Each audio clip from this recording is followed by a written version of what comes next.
Good morning, this is the Eager Beaver Show. You are listening to a True North Eager Beaver Media Incorporated podcast.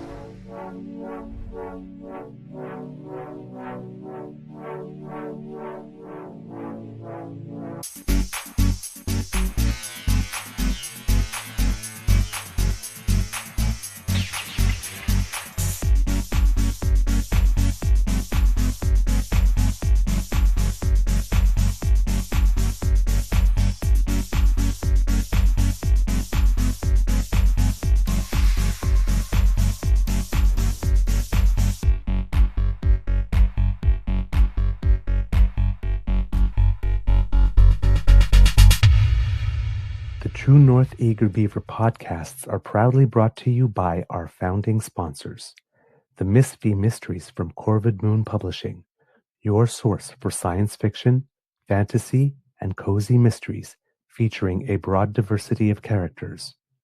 PsychicTarot.ca, book your tarot reading and unlock your spiritual journey.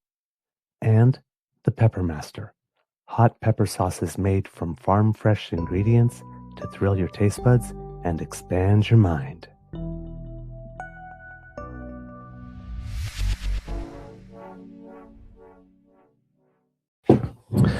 Well, hello. Good evening, lovely members of the DamFam, kids and cubs. And welcome to the Daily Beaver Morning Show After Dark, or Daily Beaver Morning Show Nights, second night in a row. For those wondering, no, this is not a permanent change. Of course, Monday we were out camping and we didn't get back until late. And well, today, yeah, I'm a tennis fan, and it's the French Open. And well, Felix Auger-Aliassime and Gabriela Dabrowski were playing this morning, and I wanted to watch and cheer them on. So I asked, politely asked if I could delay the show until later today. I thought it was going to be this afternoon, but the matches got started a little late. The women's semifinal that took place prior to the men's, quarterfinal or semifinal? I can't remember now. Quarterfinal that took place prior to went a full 3 sets. So the men's match was delayed in starting, and then that match went a full 4 sets because it's best of 5. And by the time that one ended, there wasn't enough time to actually fit in a show this afternoon because I had a couple of errands to run before stores closed and stuff like that. So here we are this evening for a second night's. I think this will. I hope this will be the last one for now. There is still, fortunately, more Gabriela Dabrowski. Unfortunately, no more Felix Auger-Aliassime, Flavio. Can't remember if it's Fabio or Flavio Caboli from Italy, who appears to have his number, had his number yet again today. Felix won the first set and was up a break in the second, and then it all fell apart after that. Unfortunately, there was really, really high wind that was ridiculous, and they closed the roof at some point because the wind was getting a little tough. And then when they closed the roof, despite the fact that Felix Auger-Aliassime is one of the best players on the circuit in indoors tournaments, it looks like Capoli is also very good when it's indoor, and there was no advantage for Felix. In fact, that's pretty much when the match turned the other way. So maybe they would have been playing. Maybe they would have been better playing in the wind after all the way through. So yeah, a little disappointment there. But for Gabrielle Dabrowski, who was playing in mixed doubles today, I believe she was playing in the semifinal, if I'm not mistaken. Her and her partner, Evan King, just going to check that here. Yes, indeed, was the semifinal. Won today, and they won 7-5, lost the second set 6-7, 6-8 in the tiebreak, and then won the third set 10-5. The third set was first to 10 points. And they will advance to the final for the Grand Slam Championship in mixed doubles against the number one ranked team out there of Sarah Irani and can't remember what his first name is off the top of my head. Oh, yes, Andrea Vavasori, who I believe have won a couple of times, a couple of Grand Slams together already in mixed doubles. And of course, Gabriela Dabrowski is still in the running in women's doubles, of course, which she will be playing tomorrow. No, sorry, the mixed doubles final will actually be tomorrow morning at 6 a.m. So hopefully, I will have a chance to watch that before the show starts. That means an earlier start for me. And the women's doubles semifinal will go Friday, also at 6 o'clock in the morning. So hopefully, I'll be able to watch both of those matches prior to showtime and not have those too delayed. So, yes, if all goes well, that will be the end of, for now, of some evening shows. Right now, I don't know if Miss is with us, but there was uh, in the second quarterfinal of the day for the men's, it was a battle of the Mateos. It was Mateo versus Mateo. I don't know if she's here because that would have been fun. It was Matteo Arnaldi versus Matteo Berrettini. But unfortunately, those who had wanted to see a good match weren't able to because Berrettini had to retire from the match. I'm guessing with an injury or ailment or discomfort after somewhere in the second set. Yeah, it's looks like we are going to lots of Italians for some reason are doing really, really well this year. Uh, but yeah, it's going to be a all Italian, one all Italian semifinal in the men's side, and looks like Alexander Zverev might be on his way to winning his first Grand Slam. He's the highest ranked player left, and he's been in three finals and is 0-3. So maybe this will be his chance. Unless, again, Kaboli, who played today like he was unstoppable, just goes out and wins it all. And on the women's side, another big upset, Arina Sabalenka, world number one, defeated by Diana Schneider, who was down 6-3, lost the first set 6-3, and then was down in the second set and managed, there was just no quitting her. And then the third set came along and she just, I don't know what happened to Sabalenka, I guess losing that second set when she was so close to winning it. I believe, if I'm not mistaken, that she was up 5-1 at one point. So she was one game away from winning. And then yeah, I'm not sure what happened there, but was it 5-1? No, sorry, I mistake that.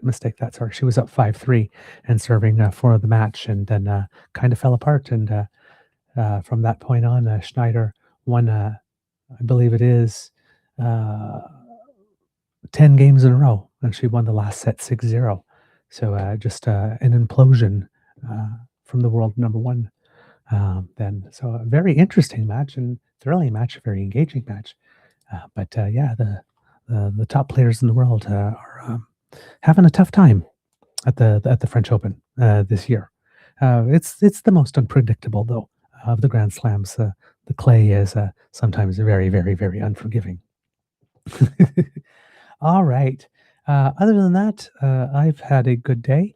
I guess I should say big thank you to our podcast founding sponsors, The Pepper Master, The Misfit Mysteries from Corvin Moon Publishing, and PsychicTarot.ca.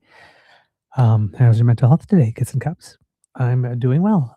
I did not sleep a lot, but what I slept very soundly last night. So the first night in several weeks that I slept soundly.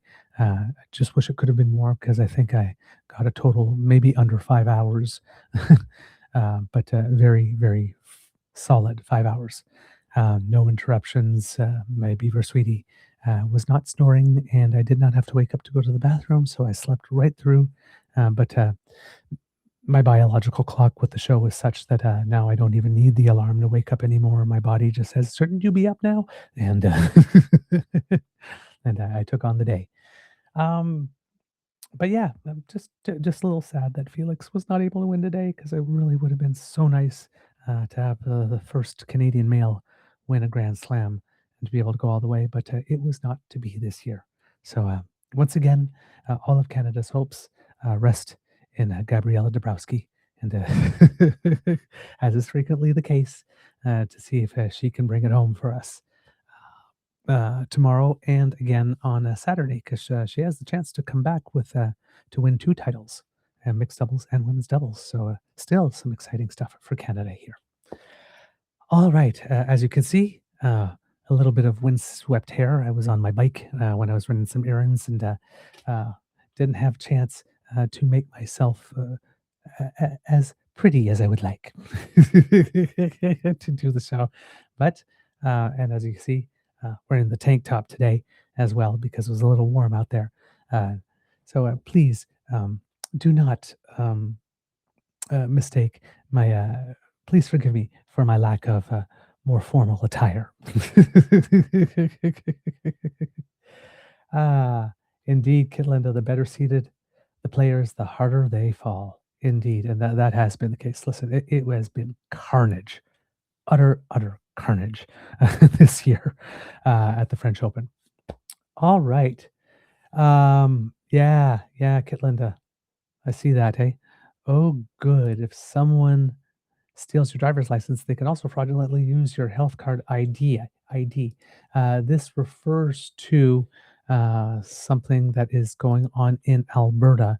It seems that with a great fanfare, uh, Premier Daniel Smith has uh, unveiled new identity cards that will be available for the province of Alberta. There's a little bit here. I'm not sure exactly who she's with this clip, but I will show it because if I was an Albertan right now, I would be absolutely freaking terrified. Alberta, we're finally getting rid of these.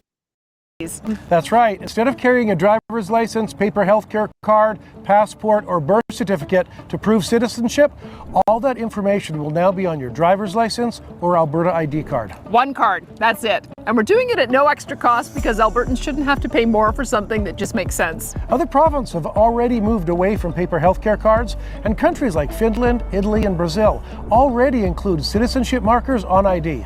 This is about making everyday life simpler and making government services easier to access when you need them. It's a practical change that saves time and makes life easier. So are we tossing these into the shredder? Whoa, we better go to the registry and get our new cards first, Al.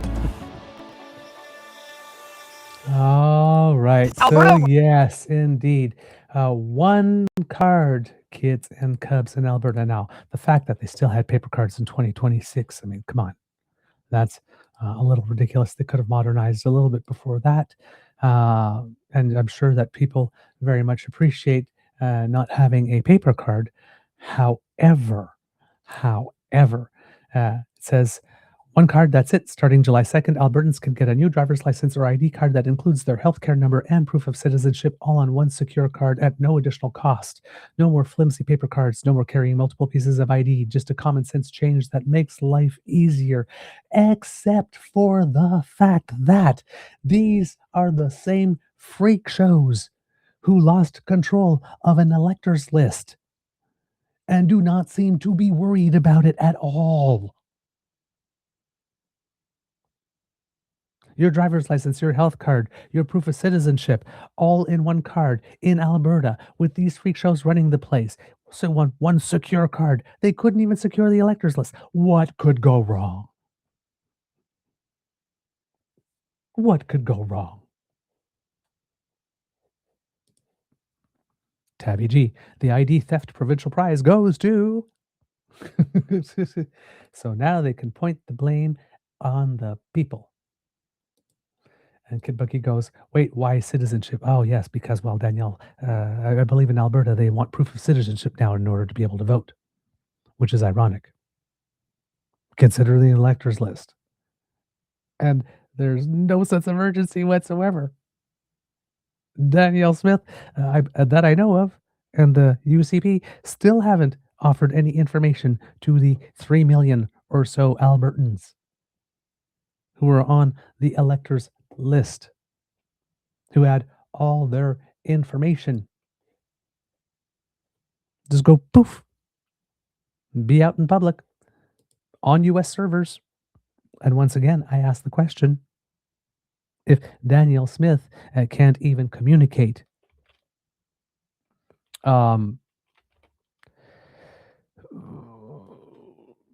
to the citizens of Alberta, of the residents of Alberta, any concern for them being now victims of potential identity theft, and didn't give them any information on how to protect themselves. The NDP did, but the government didn't.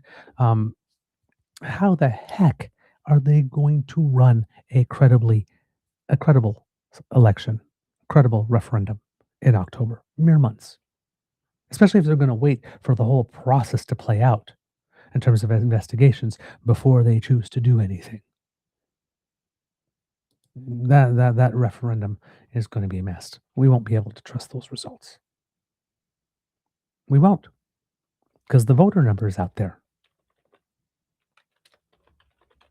And unless Elections Alberta received a mandate to give everybody on that electors list a new voter number, and that although that will be in place by the time it comes time to vote, there will be no way to actually prove that the people who showed up to vote are the actual people who are on that list. Because identity thieves could generate some ID for themselves based on that information. I mean, if somebody really, really wanted to cheat, especially if it was organized. Well, this seems to be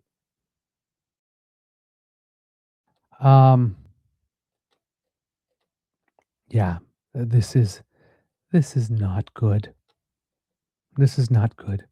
According to the Edmonton Journal, this is Matthew Black, the Alberta Information and Privacy Commissioner Diane McLeod has said that her office has received over 400 emails and calls from Albertans expressing fears about their safety. It says here, Alberta Information and Privacy Commissioner Diane McLeod is renewing her call for stronger privacy laws governing political parties after a leaked provincial voters list prompted hundreds of complaints to her office. McLeod said her office has received more than 400 emails and calls from Albertans expressing fears about their safety after a version of the list provided to the Republican Party of Alberta was published by another separatist group, the Centurion Project, which is led by Take Back Alberta founder David Parker. The list includes the full names, addresses, postal codes, phone numbers, and unique elector identified numbers. Her office released a sample of that correspondence in a news release Wednesday. My personal information should not. Sorry, let's try that again. My personal information should never have ended up exposed like this, and I do not think the government fully understands how unsafe this makes some families feel, reads one such comment. Knowing that personal information tied to our household could now potentially be accessed, shared, or misused is honestly terrifying, reads another. Albertans trusted political organizations to protect this information. That trust has been seriously damaged. This is why I say, right, when we had Don Davies yesterday stating that, he wants to pass a private member's bill stating that if an MP wants to cross the floor, they need to either sit as an independent or they need to run in a by-election and force that, giving more power to the political parties. And I told you that political parties are not public institutions, but private organizations that are frequently not at all accountable to the citizens. I mean, you remember when Andrew Scheer kind of got caught with his hand in the conservative cookie jar with the minivan and tuition for private school for his kids, even though our taxes already pay for his kids to go to school in public school. That wasn't good enough for Andrew. And there was a report into that. from the party. And we were told that that report would be made public. But then when the report came around, well, the party decided, well, that now that they're not going to make that public, not to the public and not even to their membership, because it's a private organization. Because they are not accountable. There is no law forcing them to be accountable, other than the basic laws that regulate the affairs of public organizations. And just so happens that the people who run these organizations or benefit from these organizations, political parties, happen to be legislators who can pass laws that conveniently exclude them from some of those responsibilities. Political parties frequently exclude themselves from basic privacy provisions that they apply to other private organizations as well. So yeah, when they say Albertans trusted political organizations to protect this information, that trust has been seriously damaged. Yeah.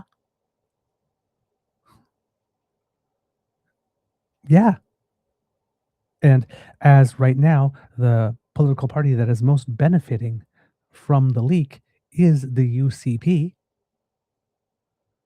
because Danielle gets to have her referendum anyway. And she's going to have a lot of people coming to the polls to vote for separation who might vote for her other 9 things to continue her grievances and her war against Ottawa far after this vote, which is the whole purpose of tacking this extra referendum on, hoping that the people, hoping that maybe they won't vote to have another referendum later, but will still want to send a message. She's literally out there saying pretty much, right? I'm a Federalist, and I need you to vote for Canada. But while you're out there, vote to send a message to Ottawa on my other 9 things. And I guess she's assuming that they will vote to send a message to Ottawa on those 9 things, but not vote to send a message to Ottawa on the 10th. Yeah. Elections Alberta provides the list to political parties, MLAs, and constituency associations for their use in identifying and contacting voters, though it is not to be shared with third parties. McLeod's office and the RCMP are both investigating the leak, which she referred to Wednesday as the worst breach in Canadian history involving voter data. She also noted that her office has for decades called for amendments to Alberta's privacy legislation to cover political parties, and all the political parties have obviously not done that. The office has called for decades. But the political parties, being private organizations that benefit the people being in the legislatures, the people in the legislatures just never got around to passing those amendments to protect you.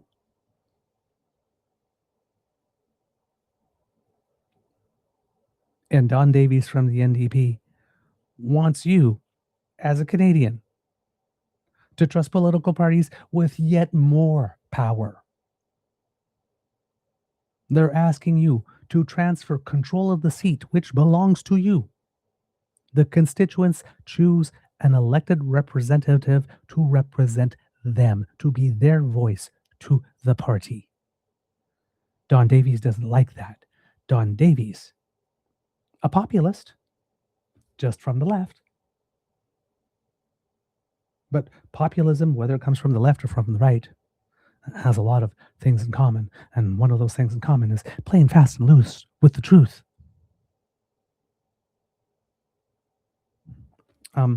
Yeah, he wants you to literally surrender your power. Nah, constituents, please. Make those seats belong to us, the parties, rather than to you. Surrender yet more of your power, because we've already shown we're so responsible with it, right? We political parties lose electors lists. Political parties rake in donations and have people like Andrew Scheer do things with their donations that are not in the interests of the membership. There's lots of expenses that should probably be party expenses when they are in the legislatures that get billed to us as taxpayers instead. What they are allowed to do with our personal and private information when we give it to them is way different than what, say, corporations are allowed to do. And these are all rules. These are all inherent conflicts of interests. These are all decisions that should not be made by political parties. I say it often, political parties should not be allowed to determine the laws, the rules, and the penalties that regulate their own behavior. It is an inherent conflict of interest. Just like for elections, we have electoral bodies that do boundaries and change that change the boundaries or determine and make recommendations, and then the politicians either approve them or they don't. But they come from organizations. But all the ethics codes and all that kind of stuff, those are political parties determining for themselves what the rules they will abide by and live by, and what the consequences for failing to do that will be. And well, in the case of Andrew Scheer, we had someone that is what I can't remember the amount, but it was a lot. I'm going to just take a look. How much did he take from his party? What is he alleged to have taken from his party, I should say? An internal party audit revealed that former Conservative Andrew Scheer expensed roughly $18,000 a year of party donor funds to pay for the private Catholic school tuition of his children. The total spending out of party funds also included other personal and office costs, leading to an expense spike of hundreds of thousands of dollars. The Conservative Party of Canada got you to give them their data, got you to open your wallet to give them money. As a political party, that you would think that would be doing things as a political party to benefit Canada. But the leader of the party spent hundreds of thousands of dollars on himself and his family. An internal review of the 2019 campaign spending found that his office expenses were approximately $700,000 higher than normal, coming in $500,000 over budget. And then they tell you that they can run an economy. And there was no accountability.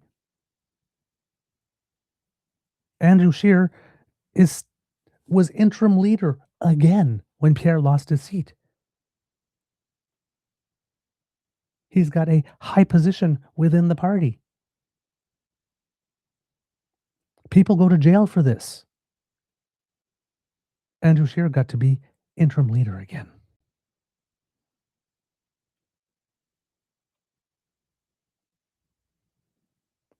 It's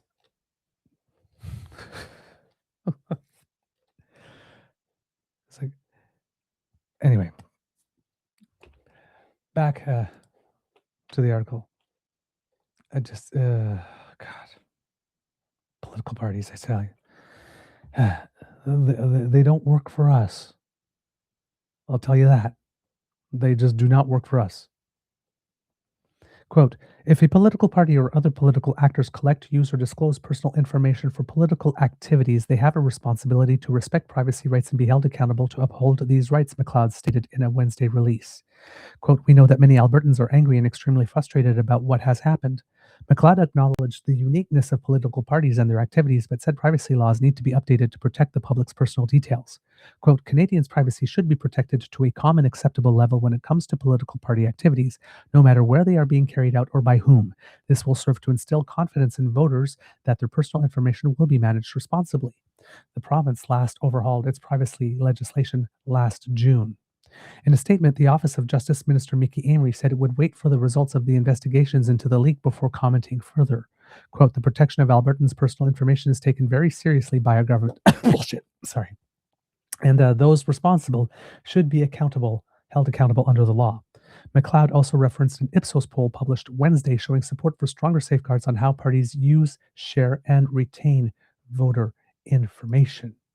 So let's go take a little bit of that poll. It was done by Ipsos, and it says here, Albertans support legal safeguards for voter information use by political parties. 2/3, 68% of Albertans say that political parties should have, quote, a legal duty to protect voter information against unauthorized access, sharing, copying, or misuse. More than 6 in 10 Albertans also believe political parties should have safeguards such as, quote, a legal duty to notify affected individuals and the appropriate regulator when voter information is breached or misused, 63%, something the UCP has not done yet. Penalties or other enforcement consequences for serious misuse, unauthorized sharing, or failure to protect voter information. That's also 63%. I believe the penalties are up to $100,000 fine and or 1 year in jail, which is nothing.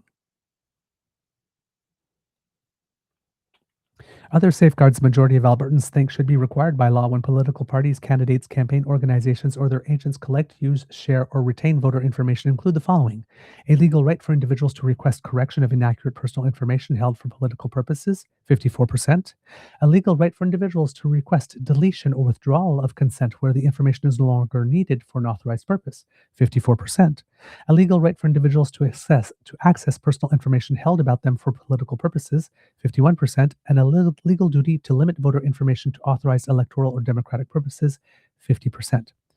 Albertans do not want political parties to oversee cases where voter information is breached, misused, or shared without authorization. Albertans were asked for their preferred oversight approach if voter information held or used by political parties or campaign organizations is breached, misused, or shared without authorization.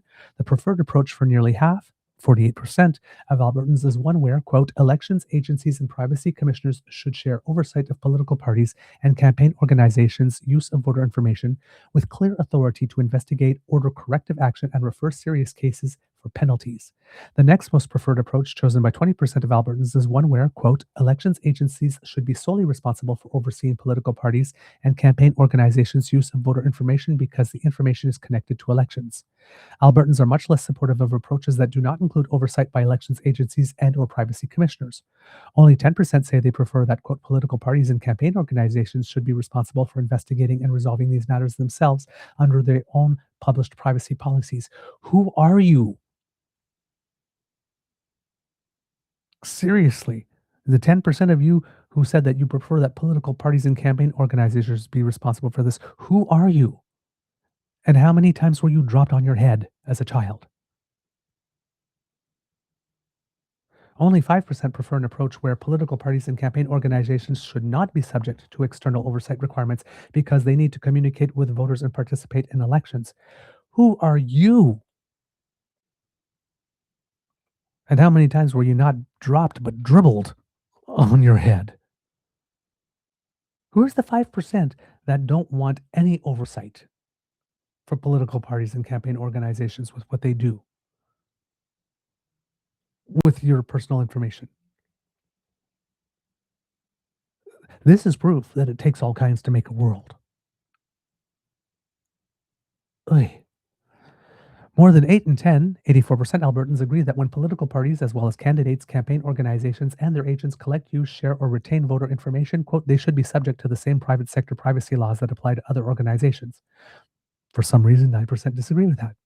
2/3, 67% of Albertans are supportive of rules drafted specifically for political parties, as in they agree that political parties, quote, should be subject to a specific privacy law designed for political parties and campaign organizations. 21% disagree. I agree with that if the requirements are even more stringent than they have for other organizations, considering that what's at stake is just democracy. Albertans do not support political party drafted privacy policies or exemptions from privacy law requirements. 83% agree that political parties, quote, should be required to comply with privacy law based on fair information principles rather than relying only on party drafted privacy policies. Again, 9% disagree. 66% disagree that political parties, quote, should be allowed to rely on their own published privacy policies instead of being subject to privacy legislation.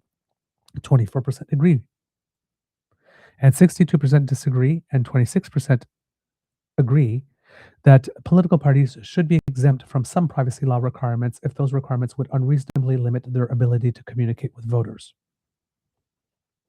Actually, I don't know what this is because both of them actually say disagree. So there's a typo here in that one. I'm not sure if 62% disagree or agree on this one because both of them say disagree here. Albertans were asked to select which of 5 statements comes closest to their view about balancing political communication and privacy protections. 27% say, quote, political parties and candidates should not be allowed to collect, use, or retain personal information about voters outside official election periods. 25% say political parties and candidates should only be allowed to use voter information where individuals have given consent. 19% say political parties and candidates should have access to voter information for authorized election purposes only, with clear legal limits, security, and privacy duties.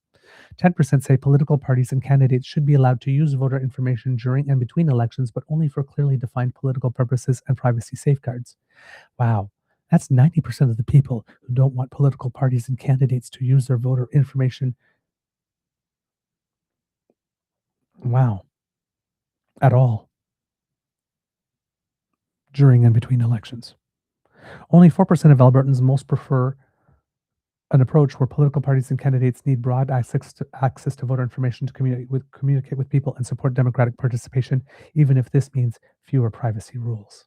Wow. There's 4% of Albertans who are super trusting. So yeah, that's what Albertans are feeling about what's going on there. Not a great show of support for leaving this in the hands of political parties, that's for sure.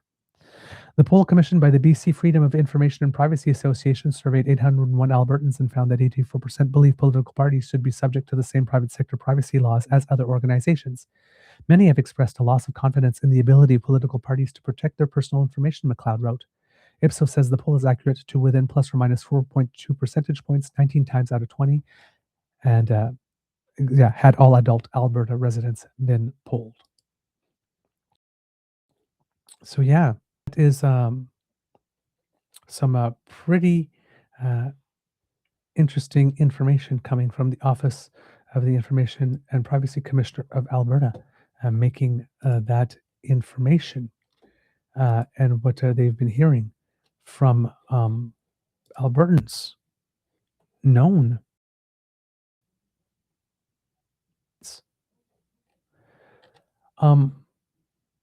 Let's see, they said they put it in a news release. So let's see what their news release actually says. So this is from the Office of the Information and Privacy Commissioner of Canada. The Information and Privacy Commissioner of Alberta, Diana McLeod, is encouraged by the results of a recent online poll done in Alberta on behalf of the British Columbia Freedom of Information and Privacy Association, or BC FIPA. The poll was conducted by Ipsos, a global market research and polling company. News releases issued by BC FIPA and Ipsos indicate that Albertans want enforceable privacy protections for voter information collected, used, shared, or retained by political parties, candidates, campaign organizations, and their agents. The poll shows substantial support for increased safeguards for voter information used by political parties and a rejection of political party self-regulation and oversight.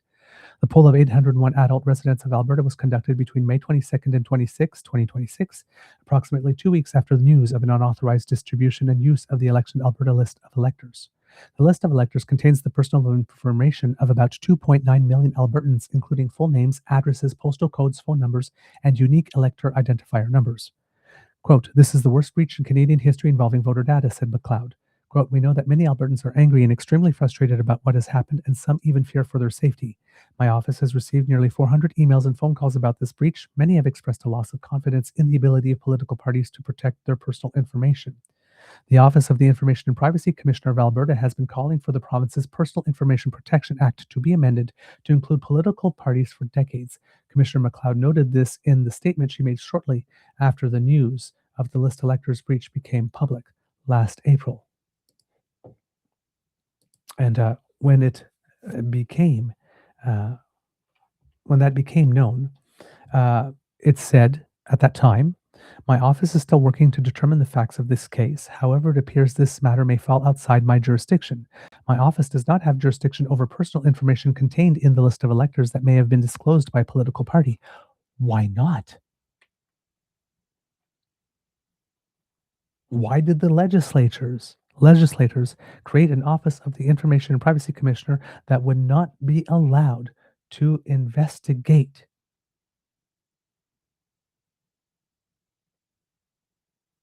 breaches of an election list? This is because the Personal Information Protection Act does not apply to political parties. As this matter unfolds, we will continue to work to determine whether we have jurisdiction over the Centurion project. If so, I will investigate to determine whether any violations of PIPA, that's the Personal Information Protection Act, occurred in acquiring the personal information and making it publicly accessible. Quote, what happened here is very serious, added McLeod. More than 2.9 million Albertans have had their personal information breached. For some of these individuals, there is likely a real risk of significant harm given that their home address and phone numbers have been made public. This could be especially harmful for certain individuals. Some examples might be those who work for law enforcement, who are public officials, who are fleeing intimate partner violence, and other vulnerable individuals. This incident demonstrates that it is high time for political parties to be made subject to PIPA. The list of electors is obtained under the Election Act from the Chief Electoral Officer as is authorized by that Act. This Act, Section 18, requires the Chief Electoral Officer to distribute a list of electors to political parties, non-party affiliated members of the Alberta Legislative Assembly, and to potential candidates in certain circumstances and for specified purposes. The Election Act governs use and disclosure of this information by those who are permitted to receive it. While the Election Act has some controls concerning the list of electors, this law does not protect the privacy rights of Albertans concerning their personal information and does not have the strong privacy protections that are in PIPA to protect these rights. And again, why not? Quote, this is evidence of a concerning gap in Alberta's privacy laws as it relates to the collection, use, and disclosure of personal information by political parties, concluded McLeod. This gap has been recognized by my office, which has been calling for PIPA to be amended to include political parties for decades. During the PIPA review, which is still underway, we renewed the call for political parties to be made subject to the Act. Of note is that BC's PIPA, which is substantially similar to Alberta's, does apply to BC's political parties. I am once again calling on government to make political parties subject to PIPA in the next set of amendments to the Act. And I would probably believe that BC might be the exception rather than the norm. I think just recently, even federally, there was I think it was into the budget bills or something of the sort. There was this random element put in that had to do with a political party's need to protect voters' information, and there were some exclusions there for political parties.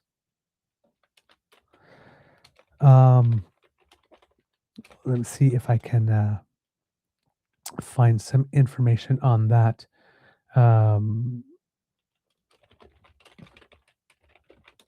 Because it recently happened.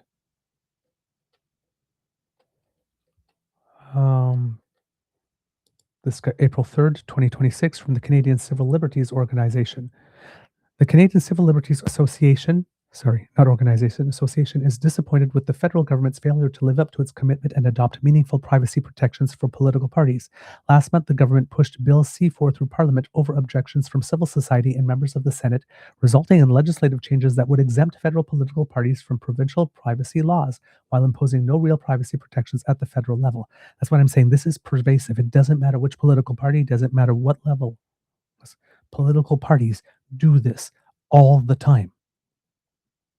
Exclude themselves from legislation that applies to everybody else, particularly as it pertains to your personal data.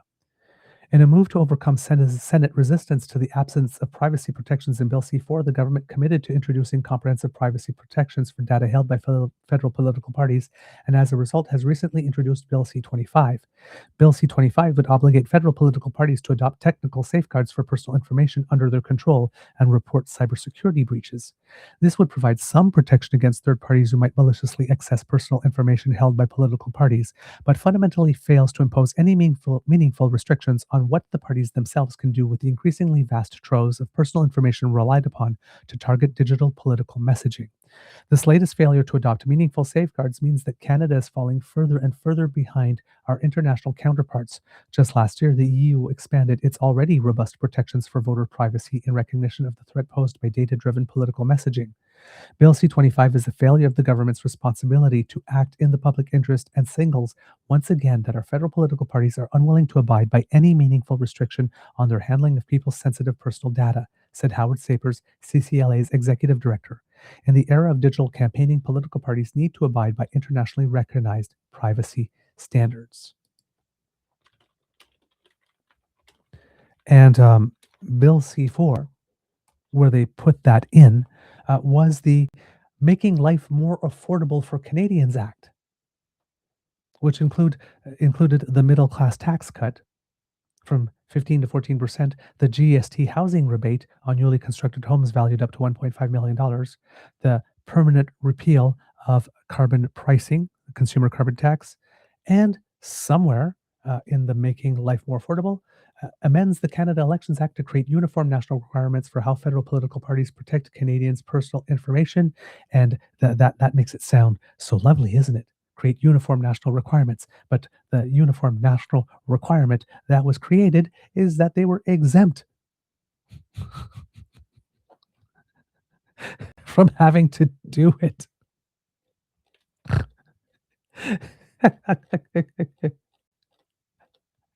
Oh my God. It's part 4 of the act. So I have part 4 of the act here in front of me. And yeah, the purpose of the provisions of this act related to the protection of personal information, including the provision of the subdivision, is to provide for a national, uniform, exclusive, and complete regime applicable to registered parties and eligible parties respecting their activities in relation to personal information, including the collection, use, disclosure, retention, and disposal of personal information. When participating in public affairs by endorsing one or more of its members as candidates and supporting their election, a registered party or eligible party, as well as any person or entity acting on the party's behalf, including the party's candidates, electoral district associations, officers, agents, employees, volunteers, and representatives, cannot be required to comply with an act of a province or territory that regulates activities in relation to personal information, including the collection, use, disclosure, retention, and disposal of personal information, unless the party's policy for the protection of personal information provides otherwise. Cannot be required to comply with an act of a province. Wow. For greater certainty, the registered party, eligible party, or person or entity acting on the party's behalf cannot be required to provide access to personal information or provide information relating to personal information under its control, or to correct or receive, adjudicate, or annotate requests to correct personal information or omissions in personal information under its control.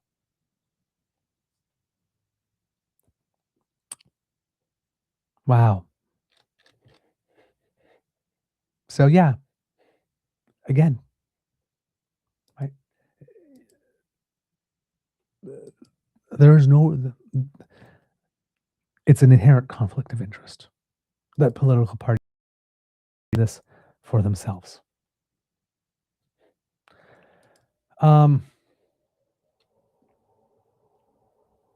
Office of the Information and the Information and Privacy Commissioner of Alberta goes on to say, I'm aware of comments made about the uniqueness of political parties' activities, the suggestion that existing privacy law frameworks do not align with these activities, and that compliance with such frameworks may be a burden on smaller parties or individual actors within the electoral sector.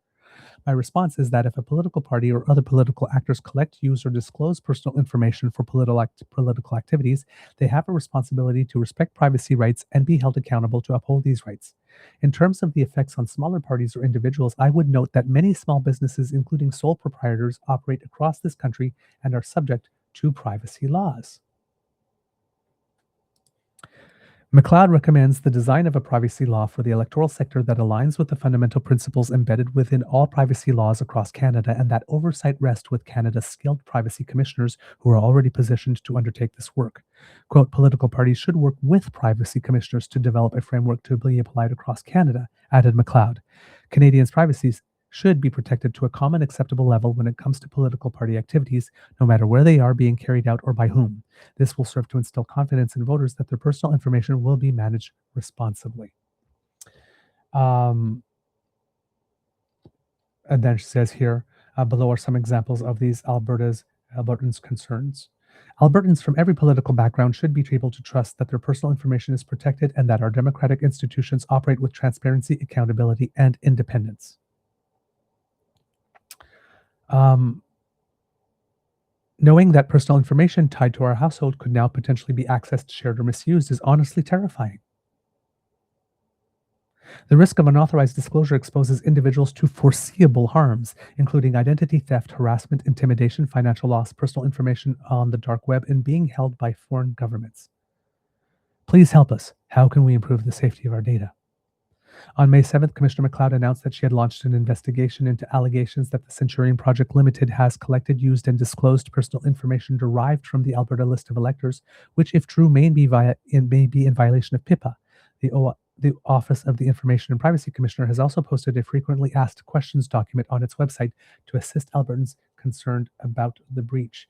And their kids and cubs, if you happen to know anybody in Alberta that has been affected by this, there you go. There's a link. Please send them this so that they can have that. So there you go. That's what's been going on with that. Kits and cubs. Let's see if there was, no, I think I'd completely read what was in the Edmonton Journal there. So yeah, what could go wrong? What could go wrong leaving that in the hands of these people in particular?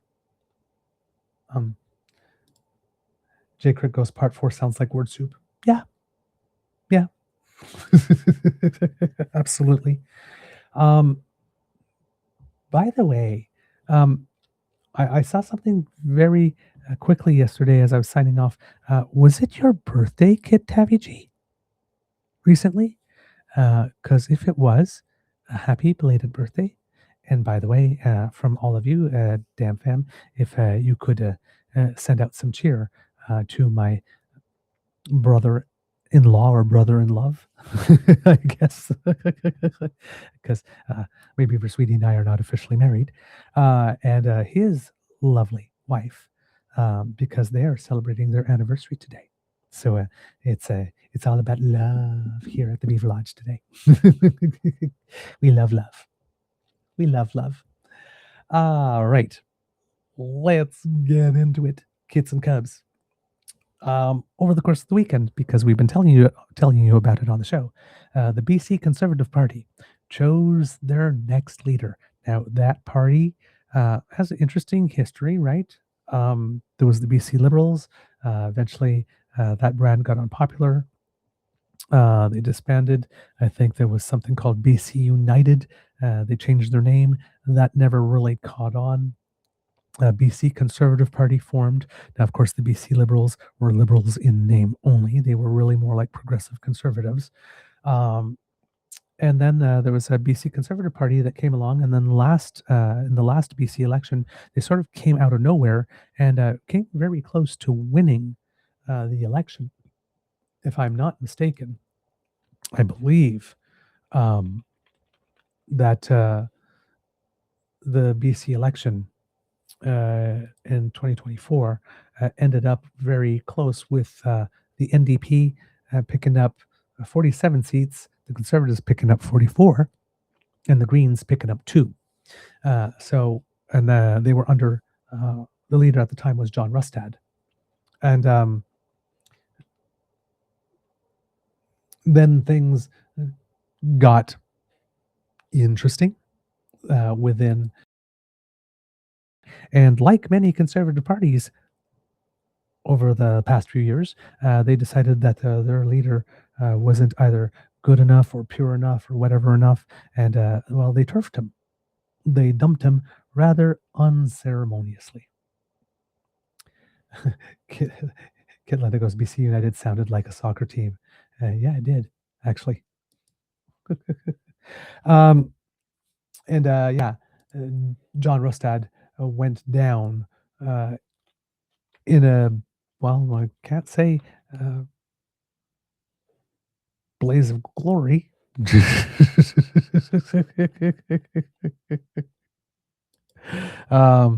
Yeah, very, very unceremoniously dumped. Let's see what it was here, what they had here. Rustad had been elected as a Liberal, but was removed from the party's caucus in August 2022 after he refused to undo his retweet of a comment casting doubt on the scientific consensus that climate change is caused by carbon dioxide emissions. After the removal, Rustad sat as an independent. Rustad cited, quote, irreconcilable differences with the Liberal leader Kevin Falcon in explaining his decision to join the Conservatives. And then the party leader at the time decided on March 3rd, 2023, that he was stepping down and that there would be a leadership race, which was won 3 weeks later. No, not won 3 weeks, which 3 weeks later, Rustad announced that he was running in. On March 31st, Rustad was acclaimed as the new leader, as the only candidate in the race. Then on September 13, 2023, BC United MLA Bruce Banman crossed the floor to join the Conservatives, and this gave the Conservatives the 2 MLAs necessary for official party status, and Banman was named party House Leader. As a result of the party gaining official status, the Legislative Assembly Management Committee approved $214,000 in funding for the Conservative caucus, equivalent to the 2 MLA Green caucus. More people joined the party, and then we came to the 2024 provincial election, and which led to Rustad and the Conservatives picking up 44 of the 93 seats.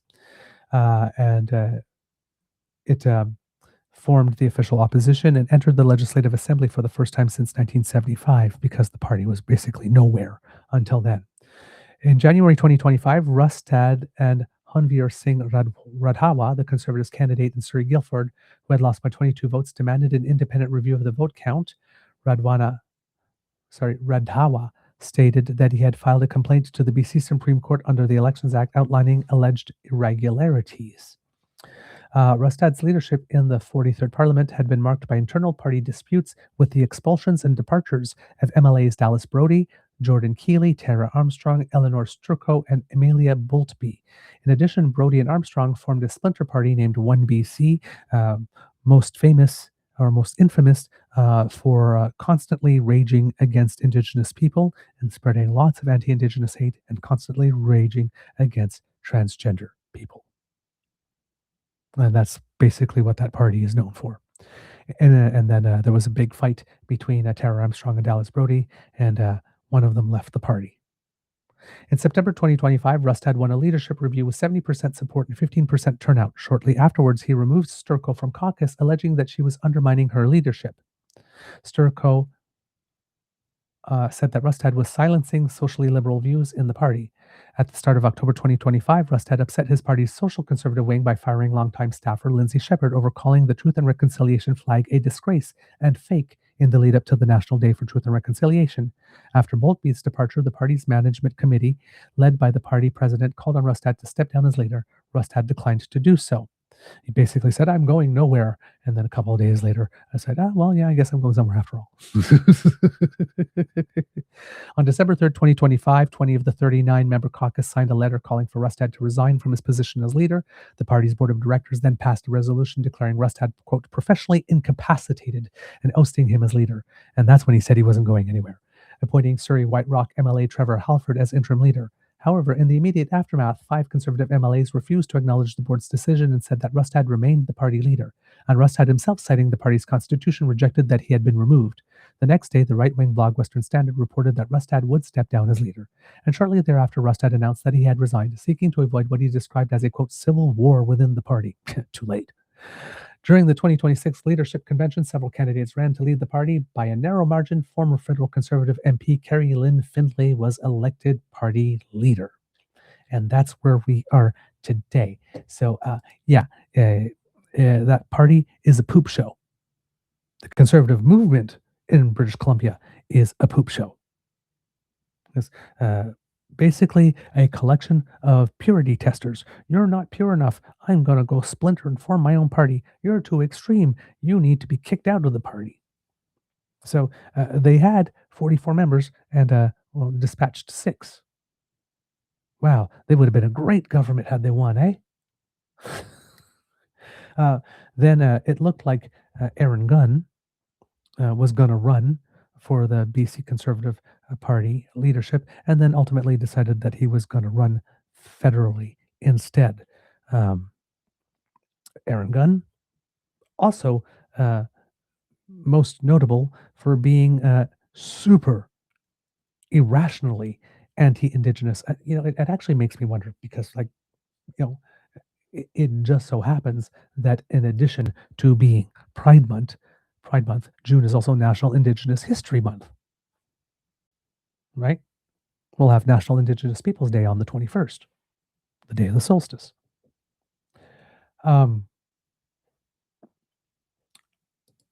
I don't know what it is, what's been going on lately with all this need for having to hate on Indigenous people, mostly from people who I suspect have never personally suffered or lost a damn thing at the hands of an Indigenous person, and yet want to make their brand on outright hating them. I mean, I seriously, like, show me on the feather where the bad Indigenous person hurt you. I don't get it. I don't understand that whole thing. Oh, they're trying to make us guilty for being white. Make us feel guilty for being white. It's like, nobody's trying to make you feel guilty for being white. But we do have a history. And, most of us who would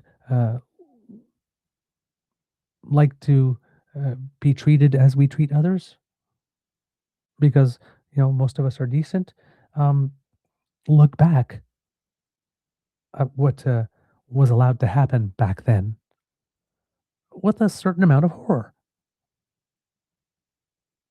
A lot of us can't believe that there was a time, can't believe, are horrified that there was a time, because we certainly can't believe it, was horrified that there was a time where we behaved like that towards each other. It's not guilt. It's recognition. It's once you know better, you pledge to do better.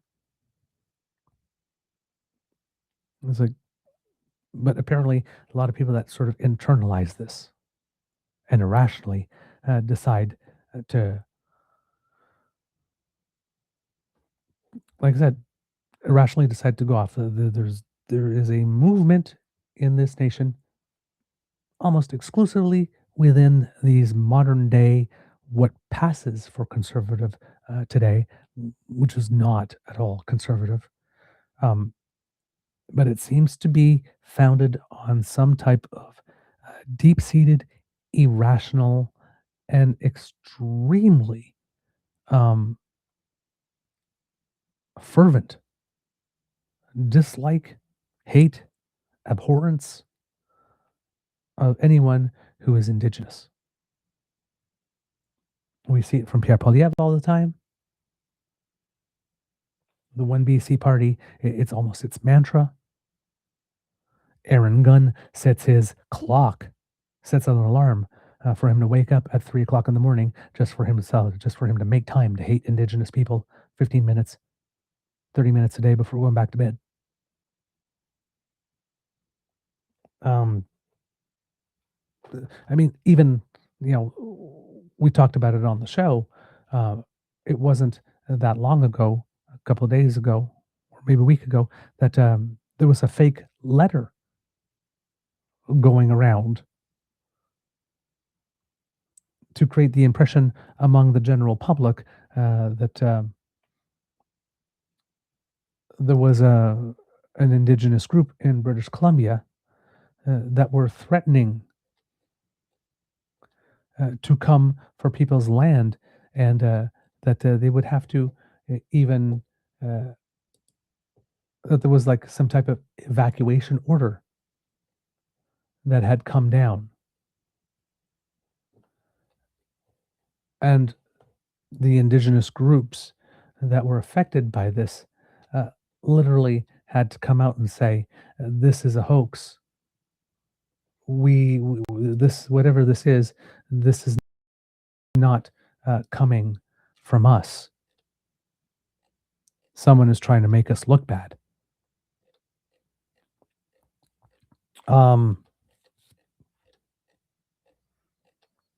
So there has been a concerted campaign, right? The unmarked graves thing provoked a lot of people getting downright apoplectic. Let's see what this is here. If I got it here, it is the Squamish Nation. Yes. In British Columbia. Yes, there was a 2-page letter addressing the residents at Britannia Beach, a community about 50 kilometers north of Vancouver on the Sea to Sky Highway. And the letter was titled, Formal Notice of Asserted Aboriginal Title, Reclamation of Jurisdiction and Directive to Vacate, dated May 15th, 2026. It appears to use the First Nations letterhead and the name of the chairperson. The letter states the Squamish Nation is asserting ownership of their property and orders the recipient to vacate their home and remove all personal property, structures, and improvements within the next 6 months. And the chairperson of the Squamish First Nation says the letter is fake and claims in it are 100% false. We are very shocked by this, said Williams, the fact that someone would do that.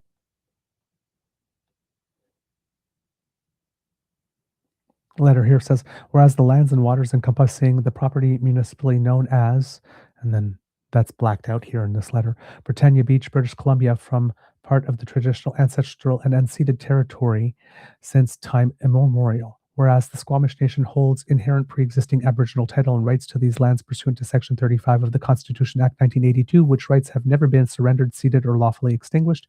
Whereas the Supreme Court of Canada has affirmed that Aboriginal title constitutes a prior and senior interest in land, and that the nation possesses the right to exclusive use, occupation, and stewardship of its territories, whereas the nation is actively exercising its inherent jurisdiction and governance authority through its Land Stewardship and Reclamation Initiative in accordance with its laws, traditions, and declarations on the Rights of Indigenous People Act. Now, therefore, take formal notice as follows. 1. The Squamish Nation hereby asserts and reclaims full Indigenous title, ownership, and jurisdiction authority over the subject property located at, there's a specific address, that's been blacked out, Britannia Beach, British Columbia. You are required to contact the Office of Traditional Governance and Land Stewardship within 30 days of receipt of this notice to schedule a mandatory meeting regarding occupancy status, any alleged improvements to the land, compensation if any, and transition planning.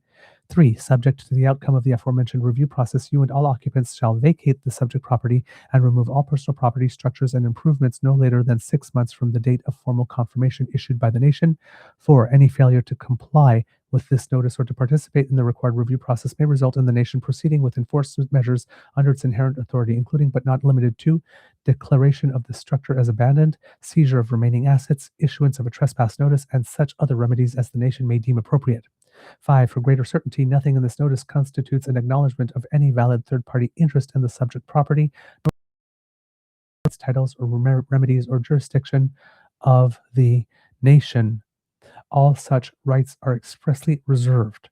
This notice is issued without prejudice to any further legal, administrative, or enforcement action the nation may pursue. Should you have any questions, you may contact the undersigned office during regular business hours. Legal counsel is recommended. Sincerely, and then it's signed in the name of the chief. There's even a signature on it.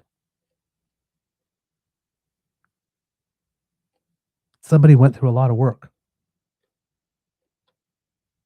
to make them look bad. So yeah, this movement, particularly in British Columbia, is an utter shit show. And this race was as well. right down to the end. Now, it's not that there was anything necessarily untoward that happened. Um, was ridiculously close here.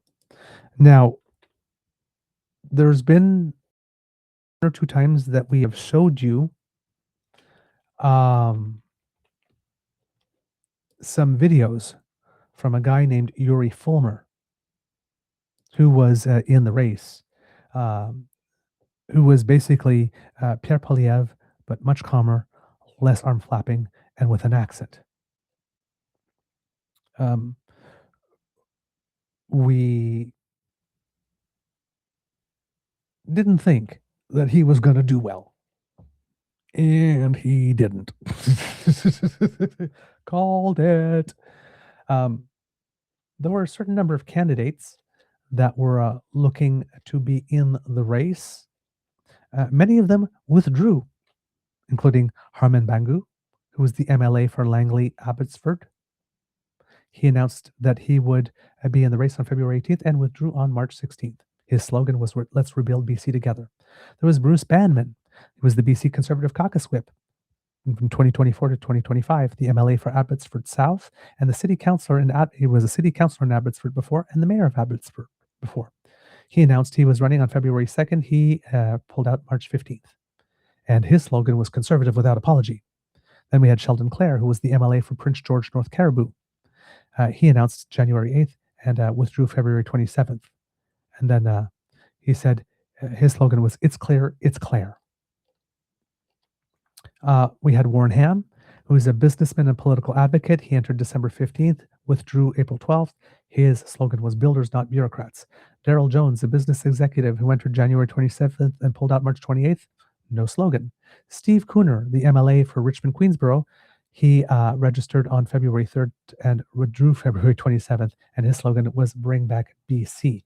Of those who withdrew, Harman Bangu endorsed candidate Caroline Elliott. Bruce Banman and Warren Ham endorsed Yuri Fulmer. Sheldon Clare, Darrell Jones, and Steve Cooner endorsed Carrie Lynn Findlay. Of the five that remained, there was Ian Black, who was the MLA for Port Moody Westward and Post Moody Coquitlam from 2005 to 2011. I'm guessing that there were some boundaries that changed and the name of the riding changed, and that's why there's two names here. He was also cabinet minister, including labor and citizen services, small business, technology, and economic development. He was also the president and CEO of the Greater Vancouver Board of Trade once. And it was a 2025 federal conservative candidate in Coquitlam, Port Coquitlam. I'm guessing he was unsuccessful there. He registered on January 15th, and his slogan was "Get BC back on track." Then we had Caroline Elliott, a former BC United vice president. She was a withdrawn BC United candidate for West Vancouver Capilano in 2024. She entered on January 13, 2026. Her slogan was "Win for BC," and she even had Corey Tenaik, the well-known political operative who gave us Doug Ford. Thanks, Corey. Not a fan of Pierre Poilièvre at all. So yeah, he had moved to BC to help her with this campaign. There was rumors that he seems to like it in BC, so maybe he will be staying there, not coming back to help Doug Ford. But he also banked on Caroline Elliott winning, and she didn't. So he might be looking for his next gig as well, or looking to come home if he doesn't have a next gig. Then we had Carrie Lynn Findlay. She was the federal chief opposition whip from 2022 to 2025, the MP for South Surrey White Rock from 2019 to 2025, the MP for Delta Richmond East 2011 to 2015. So I'm going to guess there was a boundary change there. And once the federal minister of national revenue from 2013 to 2015, she rode on that ministerial experience. You know, I'm an experienced minister.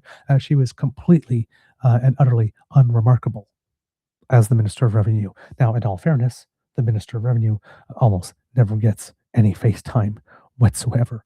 In fact, the current Minister of Revenue, Wayne Long, is the Minister of Revenue I've seen with the most face time ever, mainly because we had the issue with Revenue Canada being able to accept calls or process calls that they were receiving from people who required help in a timely manner, and had to work very hard to fix that. But other than that, the Minister of National Revenue, that's where you essentially park someone that is almost never going to get any TV time. Let's put it that way. Then we had Yuri Fulmer, who was the Chancellor of Capilano University and a BC Conservative candidate in West Vancouver Sea to Sky. He entered on January 6th. His campaign slogan was real leadership. I guess people didn't think he had it. And then we had Peter Millibar, who was the MLA for Kamloops Centre, 2024 to present, MLA for Kamloops North Thompson, 2017 to 2024, and the Mayor of Kamloops from 2008 to 2017. He entered January 16th, and his slogan was "Ready to Lead BC." So 5 people made it to the finish line here in this race. And there was lots of people who were considered or were asked or were tried to be recruited and declined, including Christy Clark, the former Premier of British Columbia, Aaron Gunn, as we mentioned, Trevor Halford, who is the interim leader of the Conservative Party of British Columbia, James Moore, was a former federal cabinet minister from 2008 to 2015 under Stephen Harper. John Rustad was thinking about being brought in again. Eleanor Sturko, who John Rustad kicked out of the party, but now that he was gone, people were thinking that maybe she would have come back as well. And then there was many others, but those were the big ones. There were 4 debates scheduled: April 8th, April 24th, April 28th, and May 9th. All candidates were invited to all of them. Elliott and Millibar did not participate in the first one, and everybody else participated in all the others. So the votes came down. Peter Millibar was eliminated in the first round. He got 10.5% of the vote. Yuri Fulmer was eliminated on ballot 2 with 13.9% of the points. I'm guessing not of the vote, of the points, because there's points per electoral district. Ian Black was eliminated in the third round with 30% of the vote. So it came down to Carrie Lynn Findlay and Caroline Elliott. And both of them had been running pretty close. In the first round, Findlay had 30.5% of the vote and Elliott had 25.8%. In fact, you know what? Rather than just reading it to you, I could show it to you as well, since I have it in front of me. So let's put it up on the screen for you. And that way it'll be a little easier to follow along.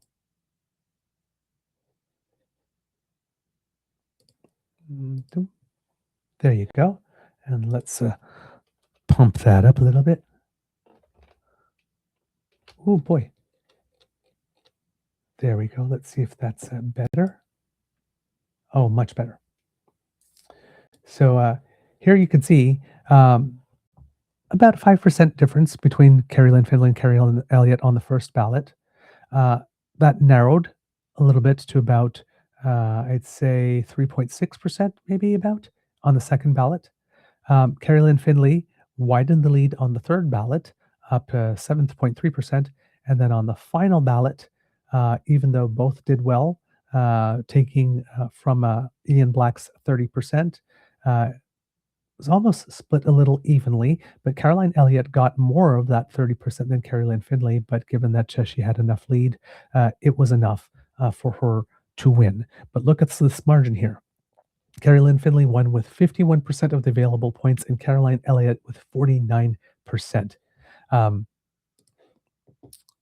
That is going to make things a little awkward, particularly since Caroline Elliott, coming from the BC United, which was then BC Liberals, who had Corey Tenike, who is more associated with Doug Ford type of conservatism than Pierre Poilièvre or Stephen Harper type of conservatism. As you can see, it was 2 factions. I guess completely wackadoodle conservatives with, well, Doug Ford style, I guess, conservatives. or maybe something that was a little more progressive conservative like. And it would appear that the BC Conservative Party decided to go with wackadoodle. What could go wrong? So yeah, we have a party that was already a shit show, that had already turfed its first leader, super anti-indigenous, climate change denying, with some anti-trans elements in it, and they brought in a Stephen Harper conservative that is pretty much in the mold of Pierre Poilièvre, and perhaps even worse, whose big experience is as Minister of Revenue. In a vote that's 51 to 49. What could go wrong?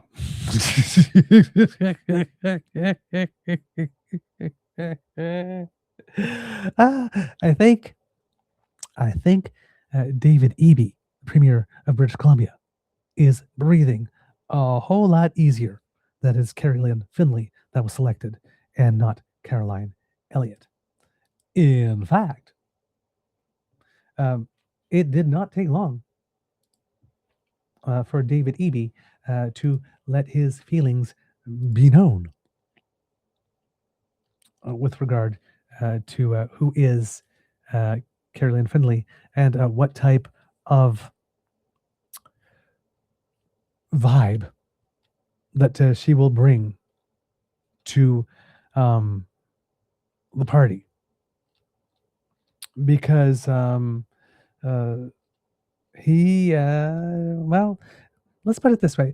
I'm old enough to remember a time when someone won a leadership, usually the first day or the first 2 days, usually. People from other political parties congratulated them on their win. And,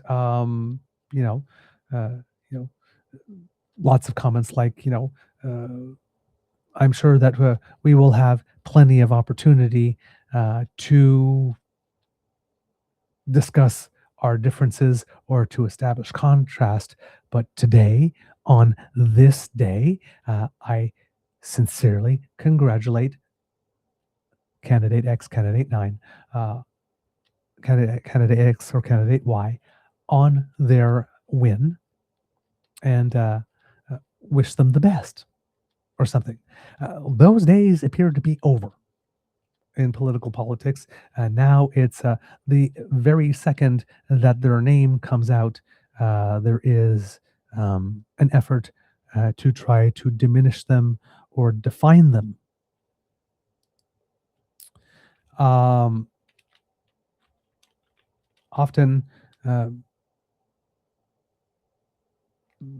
there's even some campaigns ready.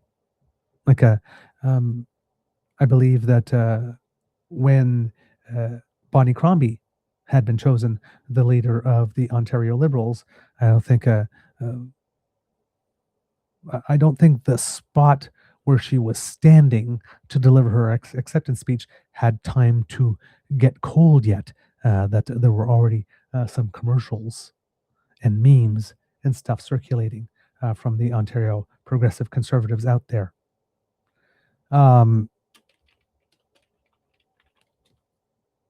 Trying to define Bonnie Crombie. However, we have David Eby here, and we'll bring you him here. He was making an announcement, housing announcement in British Columbia when he was asked about it. And what he had to say was a little bit an inspiration for the title of our show today. So let's hear from BC Premier David Eby. Well, I don't know what Ms. Finley's plans are as the new leader of the Conservative Party, or if any Conservative candidate is planning on stepping aside so that she can run.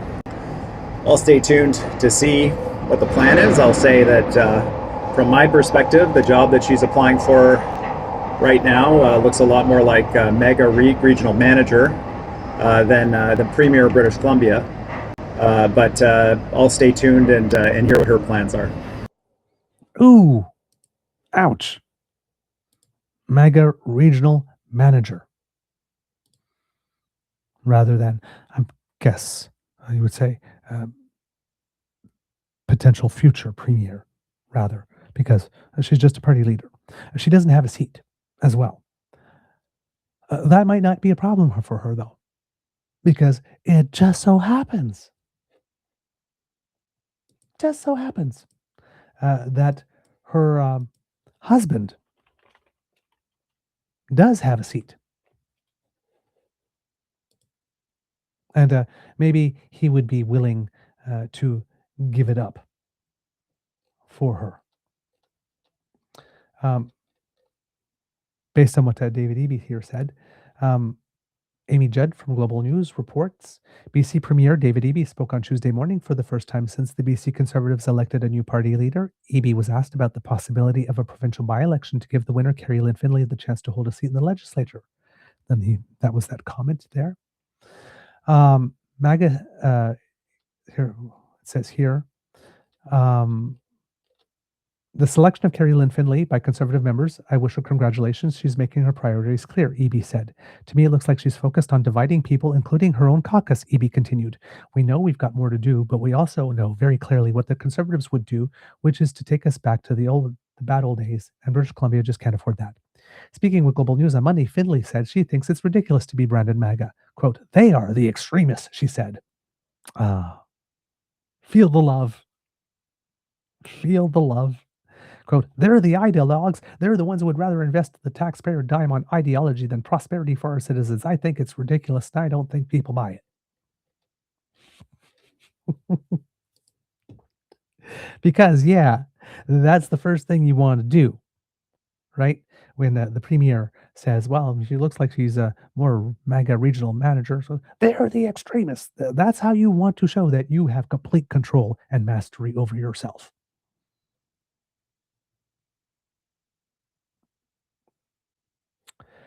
Oh boy.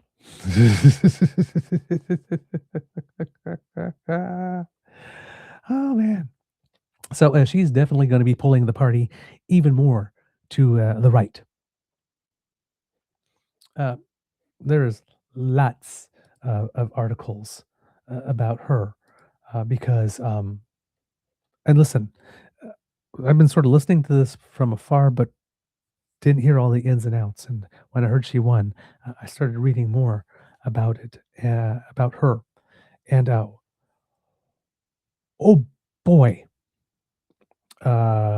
she comes with a certain amount of baggage, it would appear. According to Jen St. Denis of the Tyee,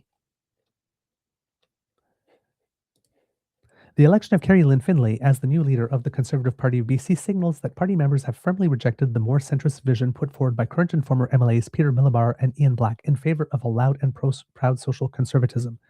During her leadership campaign, Finlay touted her experience as a cabinet minister in Stephen Harper's government, but also made opposing Indigenous rights and ending SOGI, sexual orientation and gender identity, inclusive education, central planks in her pitch to party members. Oh, it's going to be a warm and fuzzy party.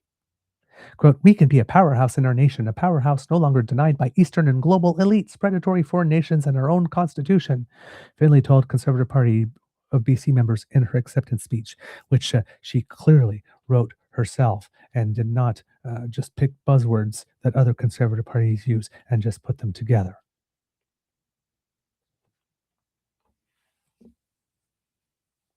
I know, petty. Several recent court decisions have put the spotlight on Indigenous rights and title in British Columbia and raised fears that private property rights could be under threat, although experts in First Nations have said those fears are overblown. All 5 Conservative candidates had promised to end the province's Declaration on the Rights of Indigenous Peoples Act, or DRIPA. Findlay had gone further, questioning whether her leadership opponent Millibar would be in a potential conflict of interest on future decisions involving First Nations because he has family members who are Indigenous.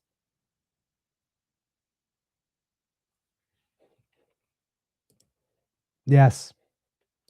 Yes. Right. And you want to know um, uh, who in his family happens to be Indigenous? His wife, and therefore, at least in part, his children.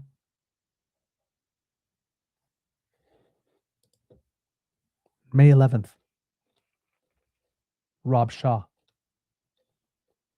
Former MP Caroline Findlay is watching her bid to become BC Conservative leader face harsh criticism after she suggested rival Peter Millibar would be in a conflict of interest as leader of the party because his wife is Indigenous.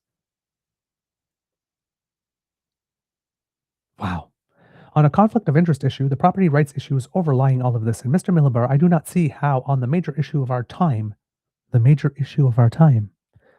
you will be able to get around the conflict of interest rule, she said. Millibar, just say it. My wife is Indigenous, so you think I'm in a conflict of interest? He added, I've never heard anything so ridiculous in my life. Finlay, she also works for the Kamloops Indian Band. Millibar, the last shift I think she had was about 9 months ago and worked one day as the part-time on-call receptionist where she answers the phone, and apparently this is a big gotcha moment. But Finlay was not done. Quote, I'm not worried about your family. I'm worried about your conflict of interest, she persisted. Millibar, how is that a conflict of interest? I've been voting against lots of Indigenous issues, and your wife is Indigenous and your child is a great guy.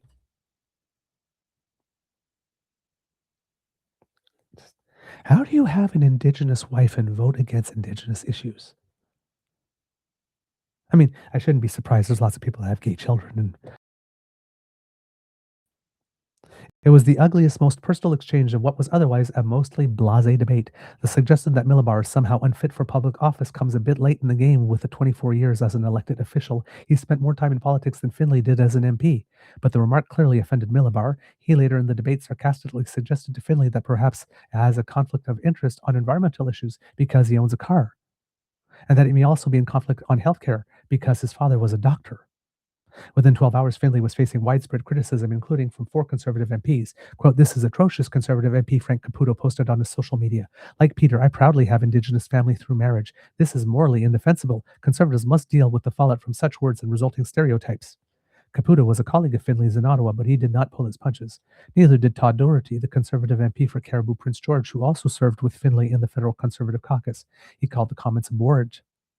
You of all people should know words matter, he posted to Findlay. By the same token, are British Columbians to expect that you two are compromised or in a conflict of interest because of your husband's hateful comments in the past? Oh, yes. I told you, this is a hot mess. Findlay's husband, Brent Chapman, is currently the MLA for Surrey South. Nobody has questions if this puts her in a conflict of interest as leader, nor has she been asked about Chapman's highly controversial past comments in which he once called Palestinians, and I hate to have to say this, but it is in quote. So please, please forgive me for having to read this. Little inbred walking, talking, breathing time bombs. That's who she's married to. Imagine what she's going to put out there. And as if that wasn't enough, Brent Chapman also suggested that some mass shootings were fake.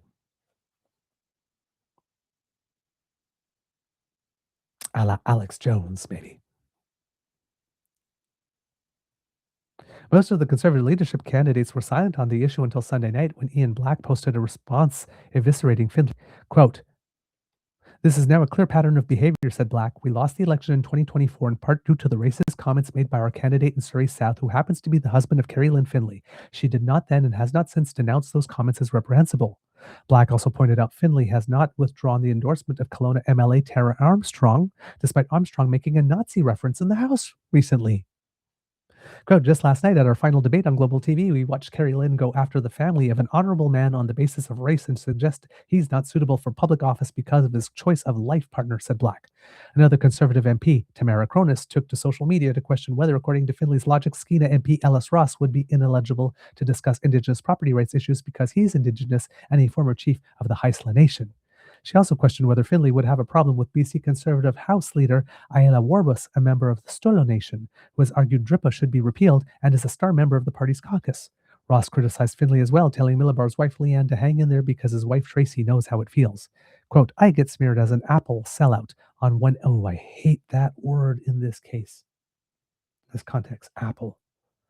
For those who do not know what it is, it's one of the worst slurs you can use against Indigenous people. Basically, suggesting red on the outside but white on the inside.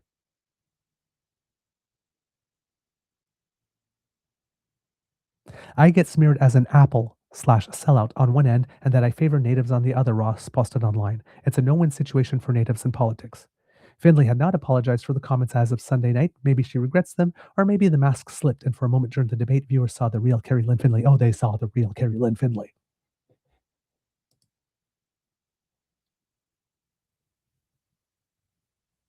You think this party is going to form government?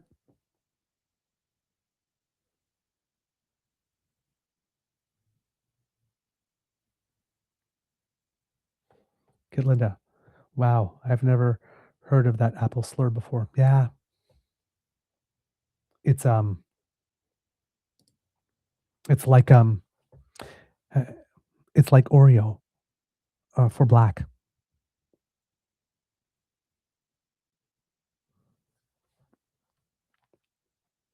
Yeah. These are the people. These are the people that, when I tell you run for something, it's because these are the people who are deciding to run for something. And we need better choices than this. Your wife is Indigenous, so you will be in a conflict of interest. Oh my God.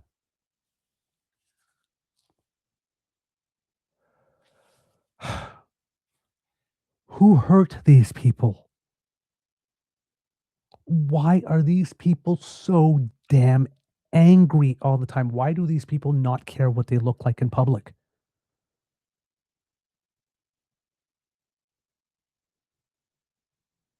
The internet is forever. Video is forever.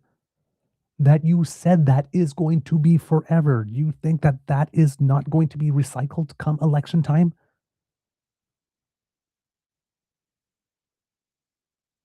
What is it with these people who have no self-control? No mastery of self whatsoever.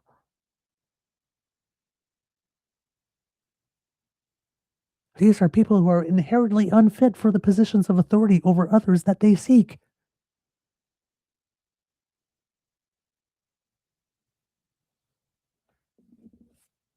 Jay Crick. Douglas, they are angry about their own bad choices. Maybe, but you are grown adults. Get a damn hold of yourself.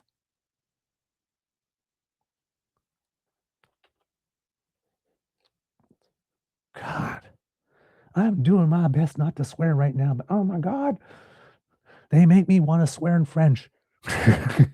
A whole 30-second.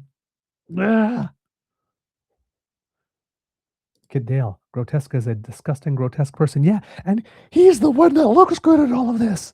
I've had a couple of run-ins with him. Not someone I would recommend. And he finds this appalling.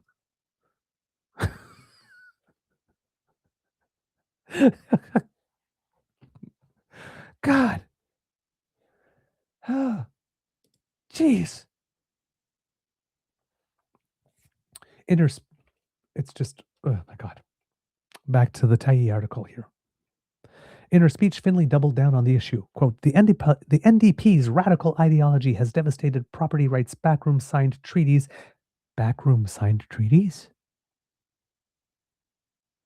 And the NDP's economic vandalism has no end, she said. Jennifer Whiteside, the BC NDP's Minister of Labour, attended the Conservative leadership vote announcement and told reporters that Finlay had run a campaign based, quote, on division and racism. Quote, I think with this result, the pro-Trump extreme right part of the party is firmly in control, Whiteside said. She made comments about her colleagues that were racist in nature. She called out Peter Millibar because his wife is Indigenous. Finlay told reporters she's used to that line of attack from the BC NDP. Yeah.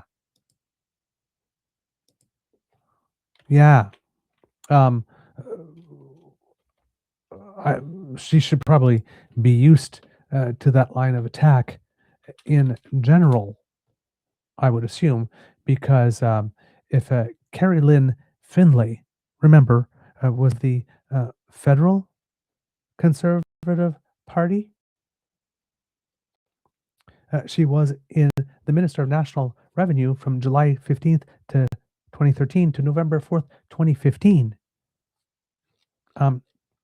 She ran in that 2015 election campaign where she lost to Carla Qualtrough.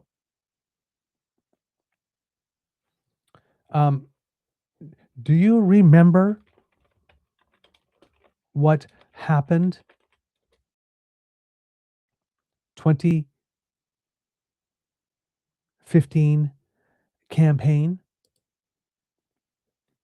that might give people a sense that Carrie Lynn Finlay could be just a wee bit, little bit, quite a lot racist?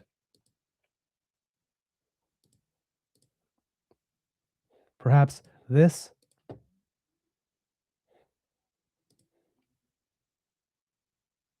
Remember this? Zero tolerance for barbaric cultural practices, that snitch line for barbaric, allegedly, Muslims, because if there was any barbarism, 911 wasn't enough. We needed a special snitch line just for them. And that whole thing about citizenship ceremonies. You can't be veiled in the citizenship ceremony. We need to see your face, even though they go to the judge and show their face and their ID and whatnot before the ceremony. Yes, let's make your first act as a citizen of this country an act of oppression as you're taking the oath.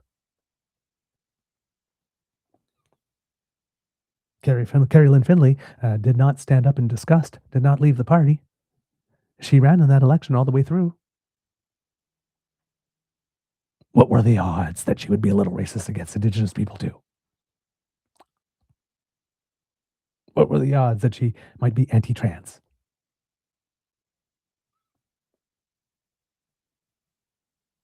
She already established her bona fides as being a rather anti-Muslim. Didn't she? Oh, it's gonna be lollipops and rainbows and unicorns and teddy bears.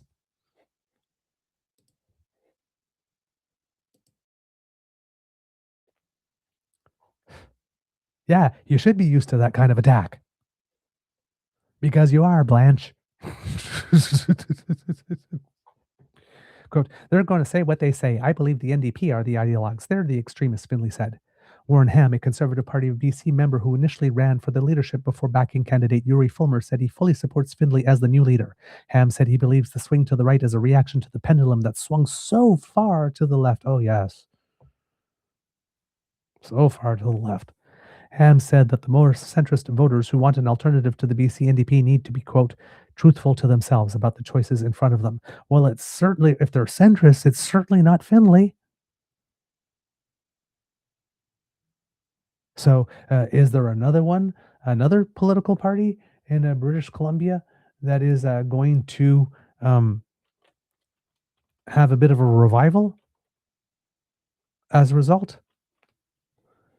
Because with 51 to 49 and Carrie Lynn Finlay seeming to be among the extreme of the extreme, I'm looking at another UCP type situation here in BC, where there's going to be some purity testing and people are going to be purged from the party. Same thing as we have with the federal conservatives, right? Those 4 MPs that left the party did not leave because they were as extreme and right wing as Pierre Poilièvre is.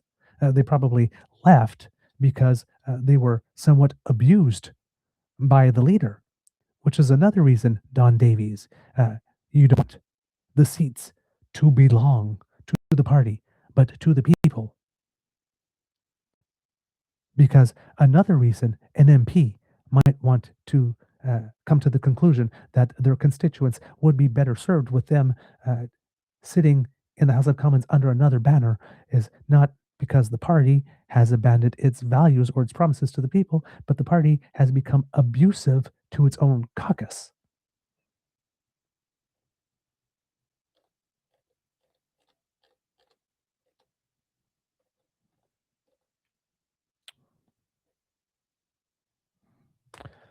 I just.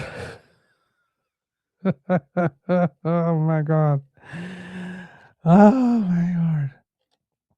I don't know. Maybe the BC United will make a comeback if it still exists. Maybe there will be the new Liberal Party, or maybe a new progressive, like in Alberta, the new progressive conservative or progressive Tory Party.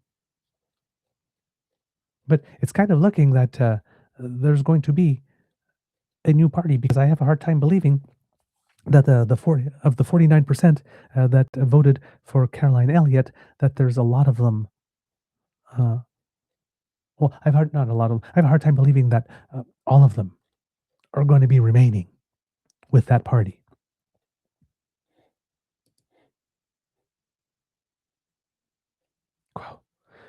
Quote, in this province, the NDP always seems to get a default of 30% votes, so conservatives and others that might be further to the left within that party that don't believe in what the NDP has been doing to destroy our province, we're going to have to come together to get a great win, said Warnham. Yeah, good luck with that. Good luck with coming together with what it is that she's bringing to the potluck. The BC Conservative Leadership Contest attracted 5 candidates. Current Conservative MLA Peter Millibar, Ian Black, a former cabinet minister in Gordon Campbell's BC Liberal government, restaurant owner investor Fulmer, Caroline Elliott, a former legislative staffer in Campbell's government, and BC Hydro employee, and Findlay. The leadership race followed a tumultuous period for the party after being revamped by younger members who had taken over the party's board in 2022. The Conservative Party of BC overtook the more established centre-right party BC United in polling results and donation in the months before the 2024 provincial elections. Many of the Conservative MLA candidates came under scrutiny for racist, far-right, anti-vaccine, or conspiracy comments they made in the past. That included Findlay's own husband, Ben Chapman, whose history of posting Islamophobic and racist content was unearthed during his election campaign. He has a history of posting Islamic and racist comment. How could it be unearthed? It was always there. It's not like it's like 75 years in history. He's an MLA now. Findlay and the Conservative Member of Parliament for South Surrey White Rock until she lost her seat in the 2025 federal election, told the Tyee she and Chapman had recently met with Muslim leaders in their community. Quote, I've had 3 meetings with the amazing Muslim community in my riding as recently as few nights ago, and I had a lot of Muslim supporters voting for me, which I love because they know I believe in interfaith cooperation. I believe in freedom of religion, she said, and Brett was at 2 of those 3 events. Sure you do.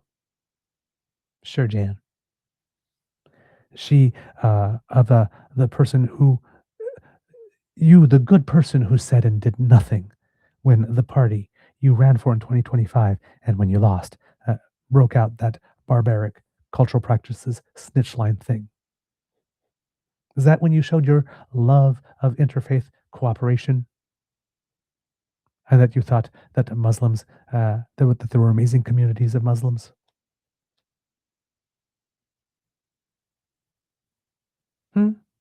Was it then? Girl.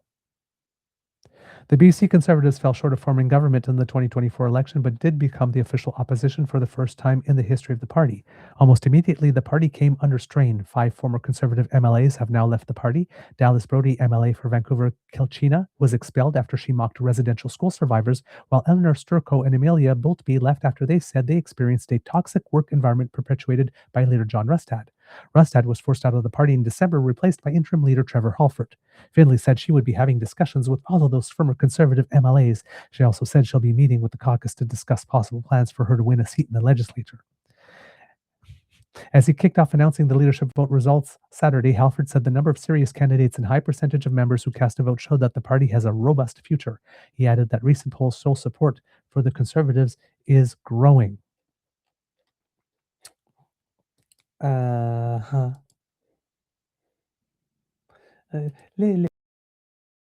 Little look at that. Now, it is true that the party support is growing, but that often happens during a leadership race as well, because there's lots of media attention on the party. But then it becomes afterwards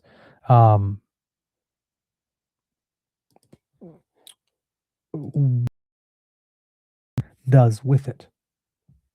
According to recent polls, it's still close, but it has shown that just very recently, the Conservative Party of British Columbia took over the NDP in polling, 43% to 39%. The New Democrats were still in the lead on April 12th, but May 6th polling showed that, so it coincides with the leadership campaign. During the leadership campaign, the BC Greens also won a little bit more. They're up at 11% support now. They were at about 9% support at the beginning of the leadership race. In the last election, the BC Greens picked up 8.24% of the vote. So their vote is also increasing. It's not just the BC Conservatives. And in terms of seat count, however, even though it's just a little bit of a switch, in terms of seat count, it is indeed rather significant. If I can show you this here. There you go. Make that a little bigger. Nope, that's the wrong thing. I don't need a screen cap. Thank you.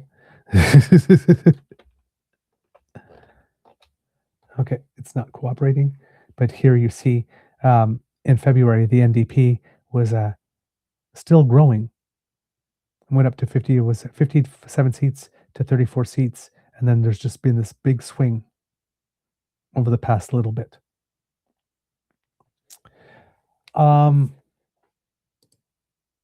So yeah, that's what we're seeing. So it is indeed showing that the BC Conservatives have a little bit of momentum right now.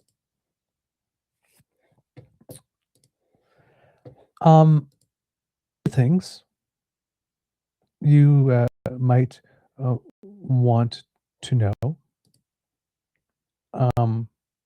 according to the Hub, which we don't really read that much from, because it is rather conservative leaning and not necessarily one of the best sources, but every now and then for stuff like this, if you want to get the conservative perspective, they do have access. And there is some stuff in here that information that can be really good to sort of get a lay or a sense of the pulse of what's going on in that world.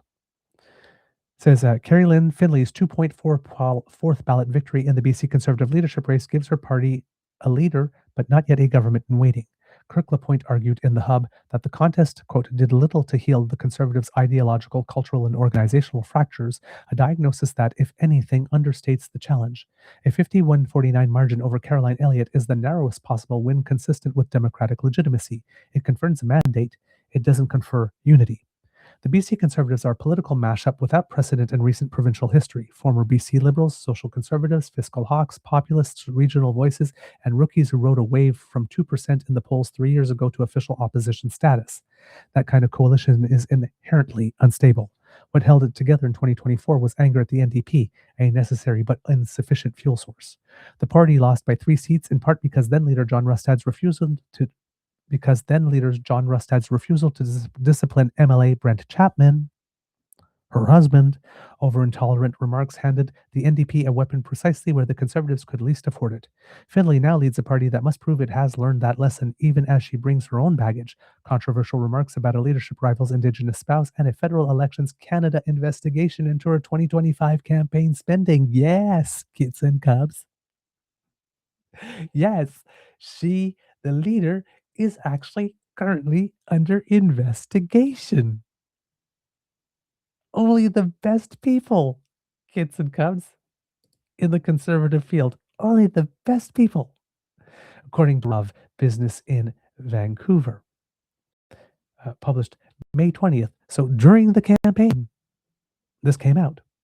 BC Conservative leadership candidate Carrie Lynn Findlay is under investigation by the federal election watchdog over expenses relating to her unsuccessful federal re-election campaign in 2025, Business in Vancouver has learned. The Office of the Commissioner of Canada Elections, which oversees federal election laws, is currently conducting interviews and requesting information relating to Findlay's campaign. Quote, our office received a complaint from Elections Canada alleging that a candidate's campaign received approximately $75,000 in undeclared and unpaid services from a corporation purportedly in exchange for promised federal contracts, reads an email from Stéphane Bonnet, a senior investigator in the office dated last week.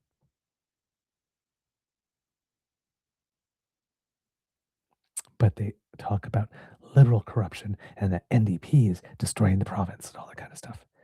75,000 in undeclared and unpaid services from a corporation during an election campaign.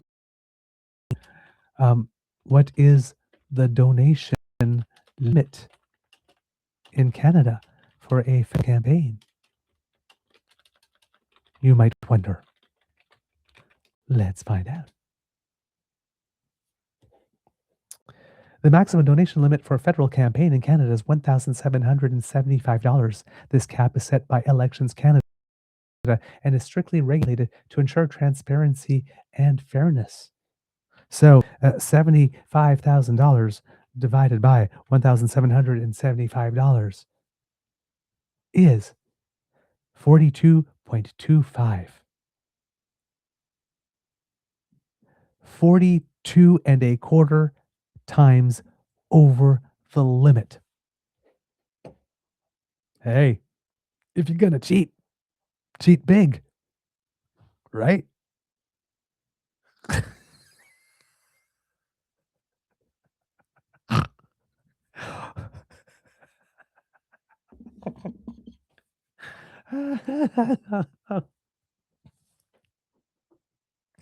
These people are a mess. Oh my God. These people are a hot, sticky maple syrup mess. That is absolutely. You have to work real hard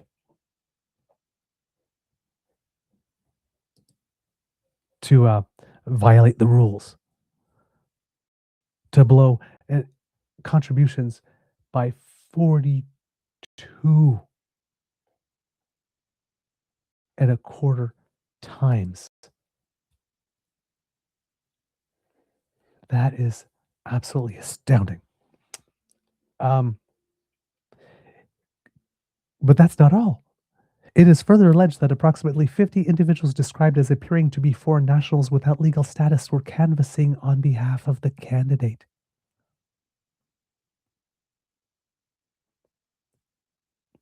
The Commissioner's office did not return a request for comment. None of the allegations are proven. Business in Vancouver spoke to 2 sources who had received the email in the last week and responded to the investigator with communication ongoing. Findlay's campaign sent a legal letter to BIV saying it had not received documentation of the allegations or the record of the alleged complaint. I have trouble believing that. Quote, given the foregoing, it is of critical importance to consider and question the motives of whomever communicated these patently false and frankly potentially defamatory allegations against Miss Finley and her campaign at this particular moment in time, read the letter. Quote, the timing is concerning given the leadership election is in less than 14 days. If someone with a motive found in malice had intentions to attack and possibly derail Miss Finley's campaign at a critical junction, it would be now. The campaign then warned against publishing any story with threat of legal action, but here's the story anyway. Finley, a three-term MP for South Surrey White Rock and earlier Delta Richmond East, lost by more than 2,000 votes to Liberal Ernie Classen in 2025. Federal law prohibits any campaigns from using volunteer staff paid for by a corporation or union without accounting for that as an in-kind contribution. It also prohibits anyone from accepting donations or work in exchange for promised benefits. Also, the Canada Election Act does not allow foreign nationals to work on campaigns or interfere with elections. Finley is a former Minister of National Revenue in what was Prime Minister Stephen Harper's government from 2013-15. She's married to Surrey South BC Conservative MLA Brent Chapman.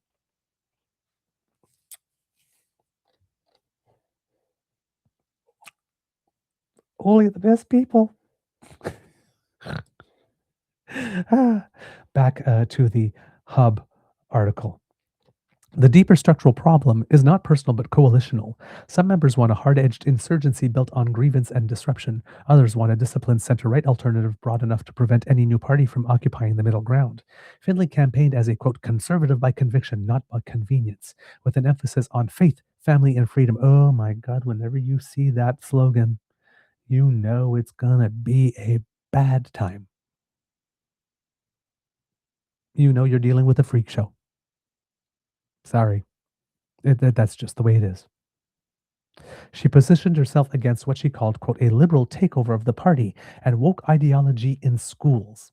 Again, she positioned herself against what she called a liberal takeover of the party. But didn't she recently say that she's going to try and bring the party together and unite?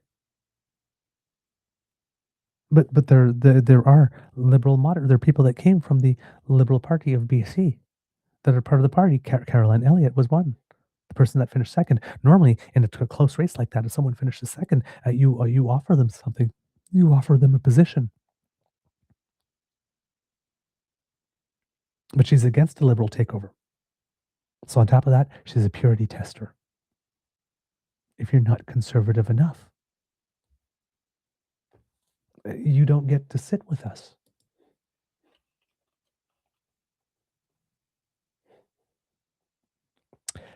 That let the games begin. The internal civil war is on in that party. Kits and Cubs. It's on. They are going to be pulling each other's hair out at each other's throats by the end of next week. And I'm being generous. I'm giving them lots of time.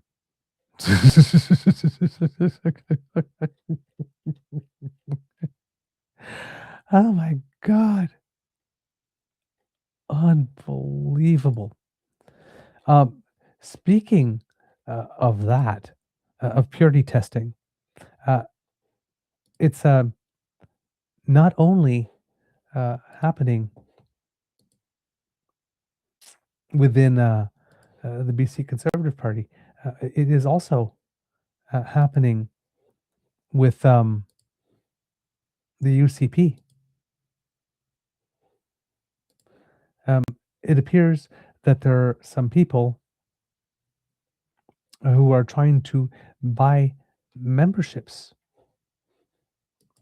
to the UCP party, either to support Danielle Smith because she's called for people to do that, or either to get her out. And they have been receiving messages such as this. Kits and Cubs. This is something else. Let's see if this is popping up for you. There it is. Let's see if I get just a little bigger.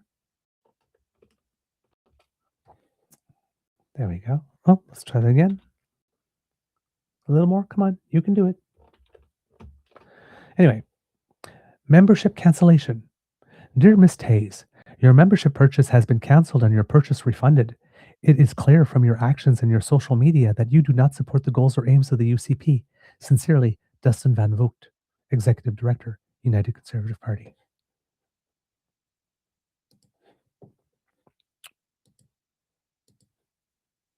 Now, Kits and Cubs, I do not know if this is a practice that is allowed, but I distinctly remember buying a membership to the Conservative Party of Canada in their latest leadership race so I could vote not Pierre, and I did not receive. Sorry, Mr. Connors, we looked at your social media, and you're definitely not a conservative. I'm sorry, and you can't be a member. But the UCP apparently has time to look at the social media feeds of people who want to buy memberships. So if you are in Alberta and you happen to be watching and you would like to get into some good trouble, because it's fun getting into good trouble, hey, if you're an Albertan and you are a Federalist and you love Canada, maybe it would be time to keep the people at the UCP busy. Yes, I know it means buying a membership if there's a cost to it, and it means giving them a couple of dollars. But good Albertans all across the province should be flooding the UCP with requests for memberships if they want to check everybody's socials to determine who's pure enough to join or not. Well, how about let's all of us, if you are in Alberta, try to join and give them some work to do. Perhaps. Hey, clearly they're motivated to look, so let's give them something to do. It's just a suggestion. Just ask the question, can I join? See if they look at your socials and determine whether or not you're pure enough. Maybe if the 3 million Albertans who had their electors, their personal information just shared, and a government that doesn't seem to care much about it. Maybe if they all asked to become UCP members, maybe they wouldn't have enough staff or enough time to verify everyone. But yeah.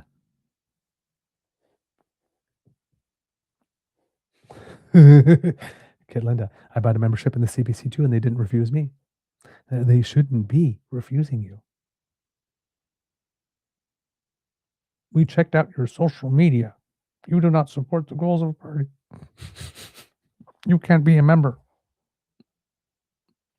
Gee, was that someone who was planning to vote against Danielle or vote for Danielle that was rejected based on their socials?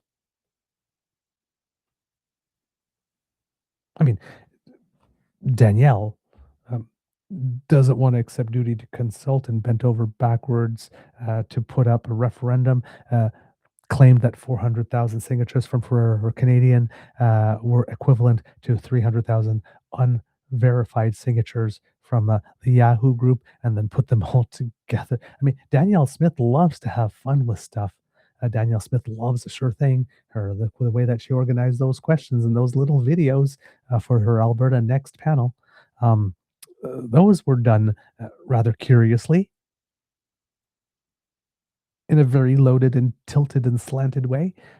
What are the odds that Danielle Smith might be at the leadership of a party that is openly the structure of the leader of a party, the structure of which is inherently against her at the current moment? What are the odds that she would be asking new members to join to help her, and in the process of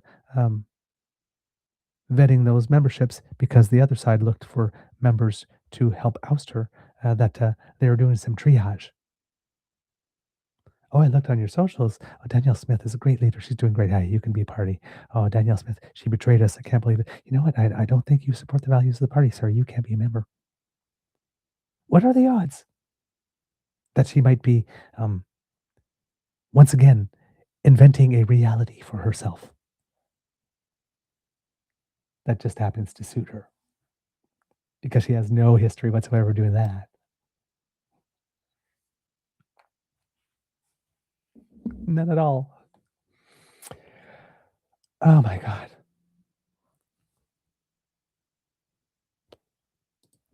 Kitlana, who's paying them that they can afford to turn down party memberships?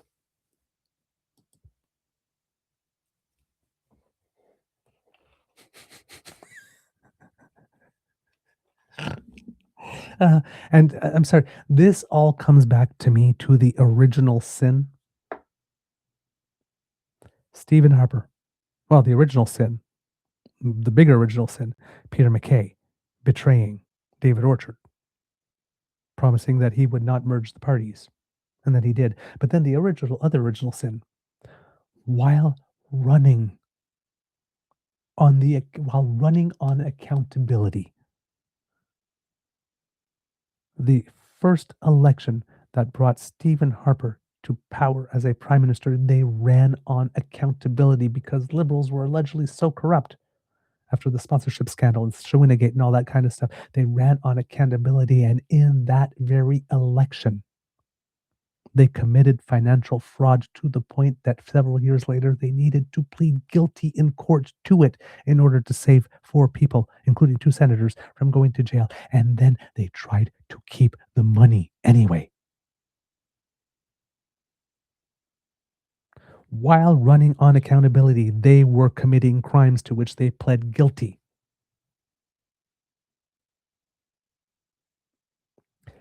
That is the DNA of the current conservative movement. Everything that follows, whether it be the provincial parties, whatnot, in this current brand, is all fruit from that poisoned tree. Lie, cheat, steal, flout the law, change the law. Do whatever you need to do to win. Because it's about winning. Rules don't frickin' matter. Rules are for losers.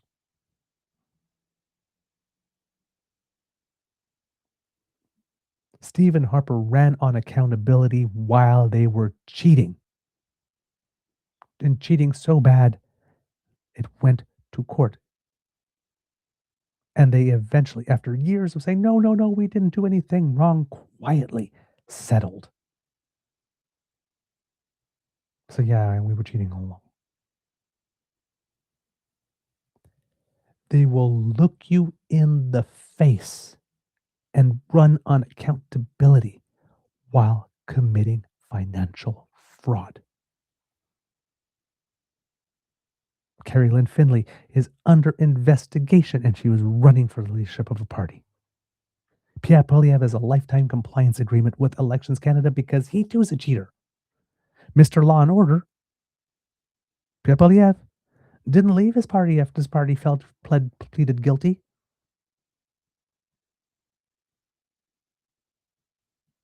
That's why I don't believe him anytime he says that he's all for law and order. Well, how about when it's your own kind? He didn't leave the party after Andrew Scheer allegedly filled his boots, and the party didn't release the report. Pierre's still there. Pierre had no problem with all the activities of the convoy. But law and order. They tell you they're for law and order, and they're the first in line to break the law. They run on accountability, and they're the first to show that they're untrustworthy. This is the movement. That's what it's all about. That is the heartbeat of it. It's the DNA. It's not that I'm that pro-liberal. I'm anti-shit show. Had another person when I was talking about, don't surrender your power on the floor crossing thing. Well, we know you're a liberal supporter. I'm not that I'm a liberal supporter. I'm pro Westminster parliamentary system. It's not bad. It served us pretty well. We were colonies. We became a country. We're not even 2 years old. We're not even 200 years old. We're a G7 nation.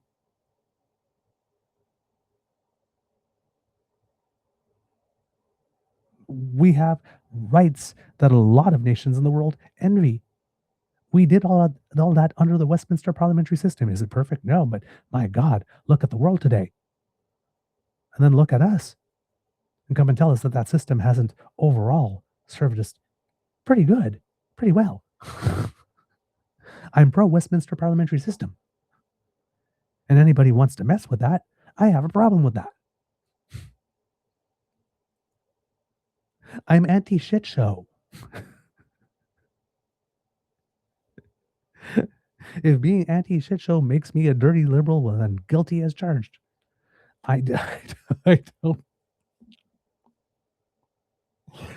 Most of us just want political parties that we can leave unsupervised with a pack of matches while we sleep and know that they won't burn the country down. We'd like to have more than one option of these parties so that we can switch when a party gets stale somewhere else. But right now, we don't have that. The conservative option is not that. Doug Ford, corrupt to the core. Scott Moe, Danielle Smith, corrupt to the core. Pierre Poilièvre, corrupt to the core. Stephen Harper, corrupt to the core.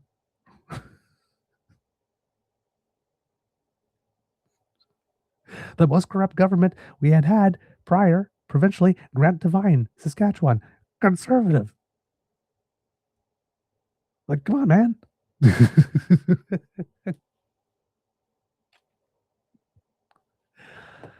Oh, my word.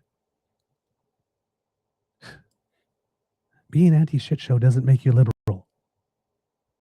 But if all the other parties are being anti-shit show and you only have one or two that are not, I mean,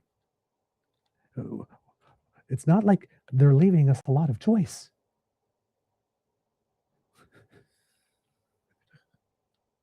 Oh my God. Back to the hub. Polling data illuminates the trap. Research from Polaris Strategic Insights based on a sample of 2,700 adult Canadians reveals a striking contradiction. Voters strongly endorse the grievances that animate populist politics, distrust of elites, frustration with institutions, belief that governance is unresponsive. Yeah, look at all the shit shows. No wonder people believe that. While simultaneously rejecting populism as an identity or leadership style. The appetite is for accountability and renewal, not theatrical confrontation. You want to know why Mark Carney is so freaking popular? The appetite is for accountability and renewal, not theatrical confrontation.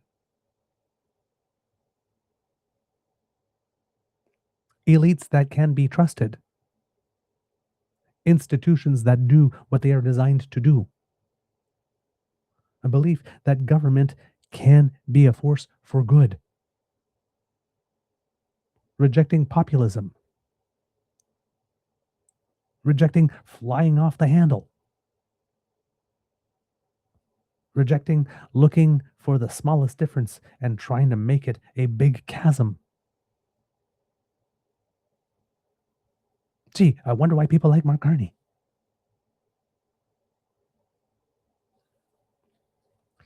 This is the narrow channel Findlay must navigate. Lean too far into resentment, and she confirms every NDP attack line about conservative extremism, sand down the edges too aggressively, and she alienates the base that powered the party's improbable rise.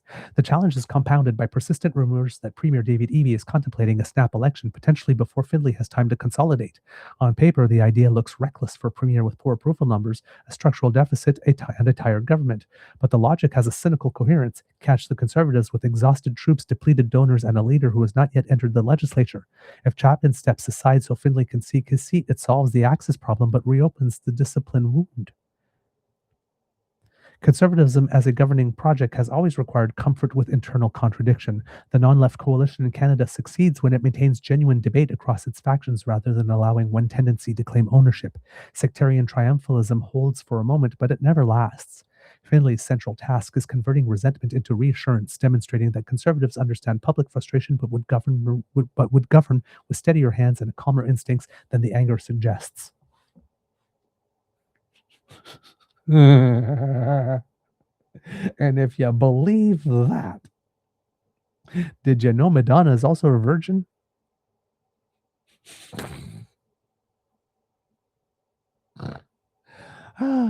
The BC Conservatives have mastered the art of gathering discontent. Whether they can channel it into a credible governing alternative will determine not just the next election, but whether the party's extraordinary rise from obscurity becomes a permanent realignment or a cautionary tale about movements that peaked before they matured.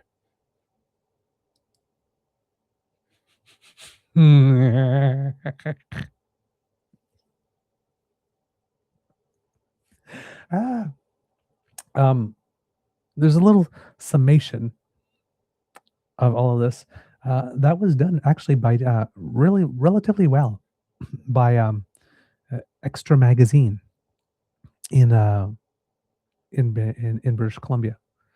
Not sure if it's Extra West or just Extra Magazine now, because there used to be Capital Extra West, and then just Extra, which was Toronto based. I guess it's just called Extra Magazine now, considering it's Pride Month. By the way, for those who don't know it, Extra is a Rainbow community-based publication. So considering that there's also high anti-woke, anti-soji, anti-trans type thing, let's see what some Glenda. Well, technically, Madonna is like a virgin. Yes, like, but not quite. And I would suggest that since 1984, when around the time that song came out, she's been touched for more than just the very first time.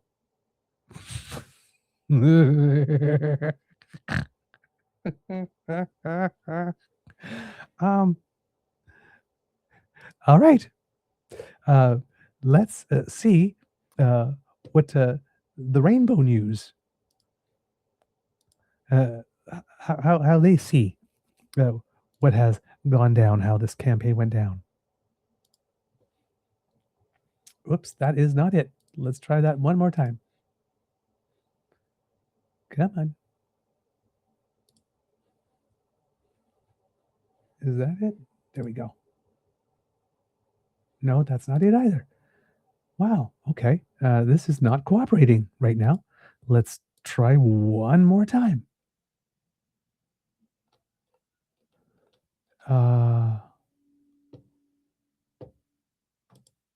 There we go. Well, that was harder than it needed to be.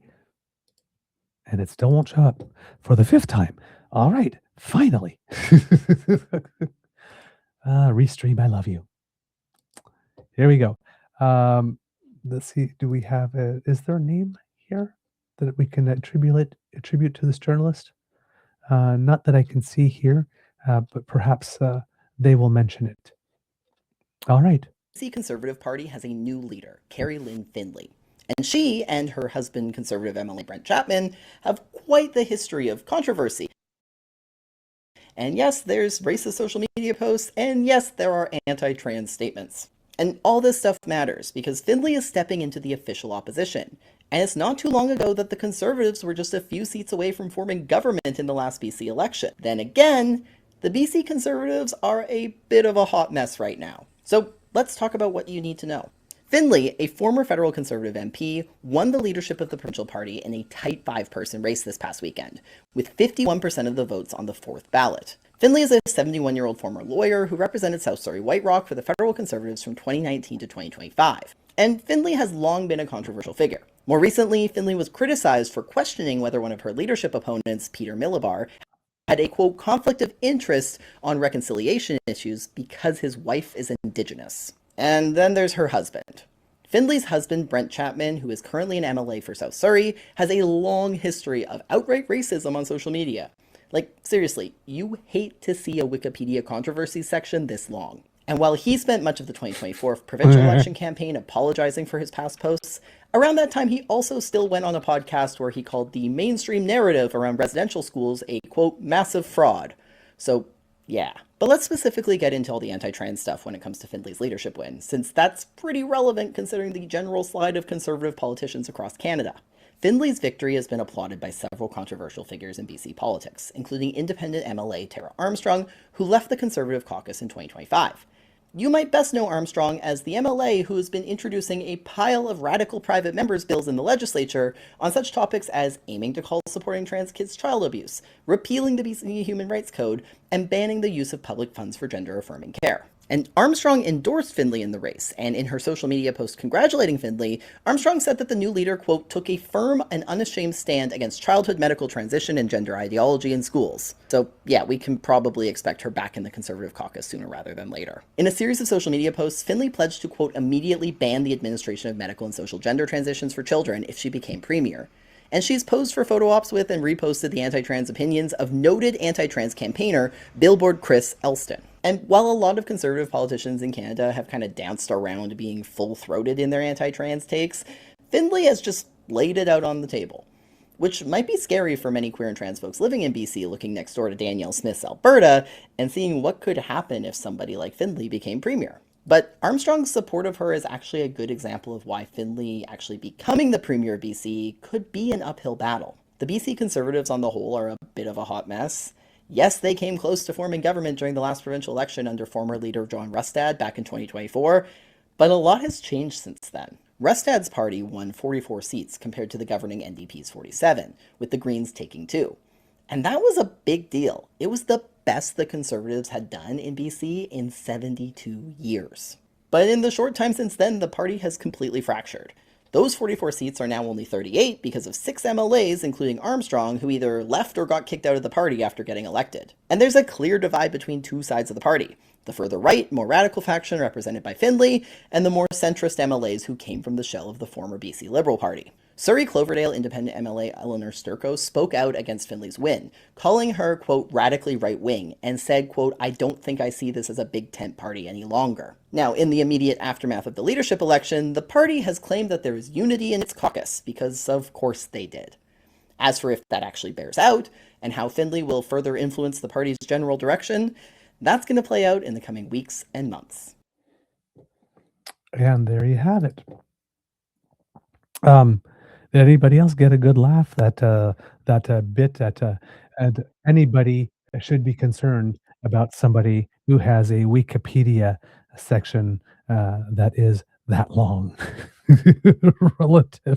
related to scandals. Oh my word! So yeah, kids and cubs, that's what we got. That's what the BC Conservatives elected as leader. 71-year-old lawyer who apparently seems to have forgotten a lot about the law considering the alleged investigation into her. And so much for yay for that generational change, eh?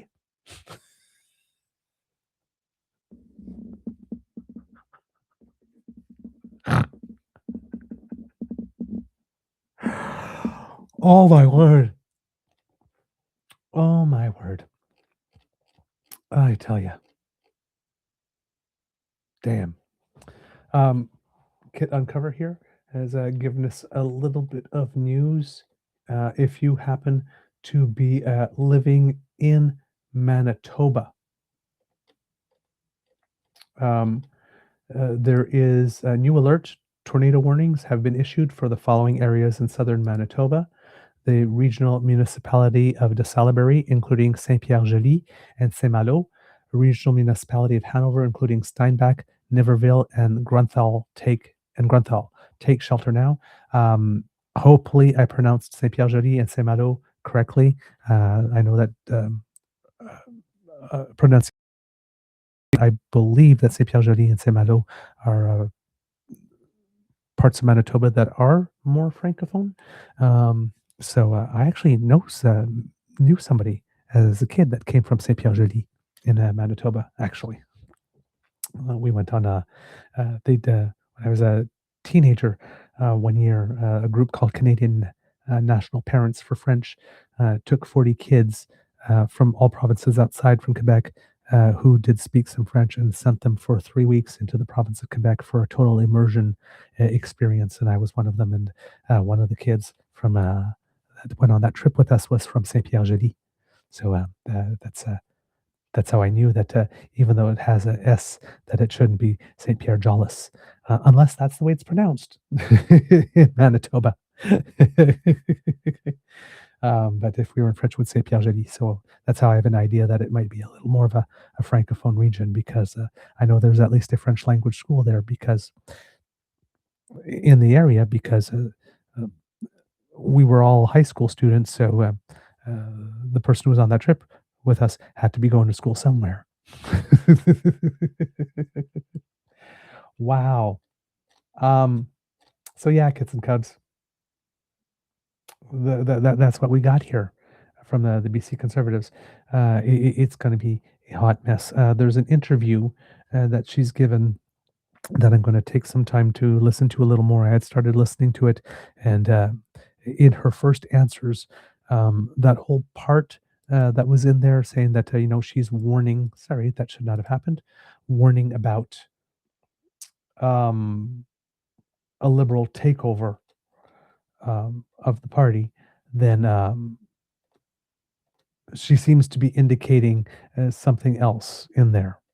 In those answers, she starts off seeming that she's going to be conciliatory and like meet with a whole bunch of people and have an idea of, get a sense of what everybody wants and that type of stuff. But I have a feeling that it's not going to take all that long before the purge starts. Because as that article from the Hub indicates, there's how would you put it? It's coalitionally impossible. I don't understand. I can't imagine how all those factions manage to stay together with a leader like her.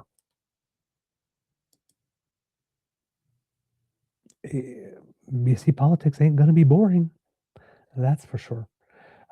Also, in another interview that I heard, what was really interesting is that this, I wish I could remember the name of the pundit that was commenting, but it would appear that during the event where the results were being announced, there were several people that were there to speak, and Aaron Gunn himself was there, and apparently he's the one who spoke longer than anyone, even longer than people who had served the party and were moving on to other things. And the pundit said, you need to understand that the real leader of the BC Conservative Party actually is Aaron Gunn. And still is, despite the fact that he didn't run for it. So, if you know Aaron Gunn, you know what kind of vibe this party is going to have. And I'm sorry, man, that dude's just weird. Like, really weird. Way too angry, way too negative, way too weird. That clenched jaw thing that looks like he's always like coming down from a speed high. His manner of talking, the just really, really off-putting. If that's who is really the real leader of that party, well, much like the separatist faction is the real leader of the UCP. Daniel Smith is trying to wrestle control back from them. That party can be a hot mess, even hotter mess than it is now. And that was going in. Hey, not good. Not good at all. But hey, just saying, because I cannot imagine that there was not a celebration in the offices of the BC NDP party. Now, of course, they can still F it up.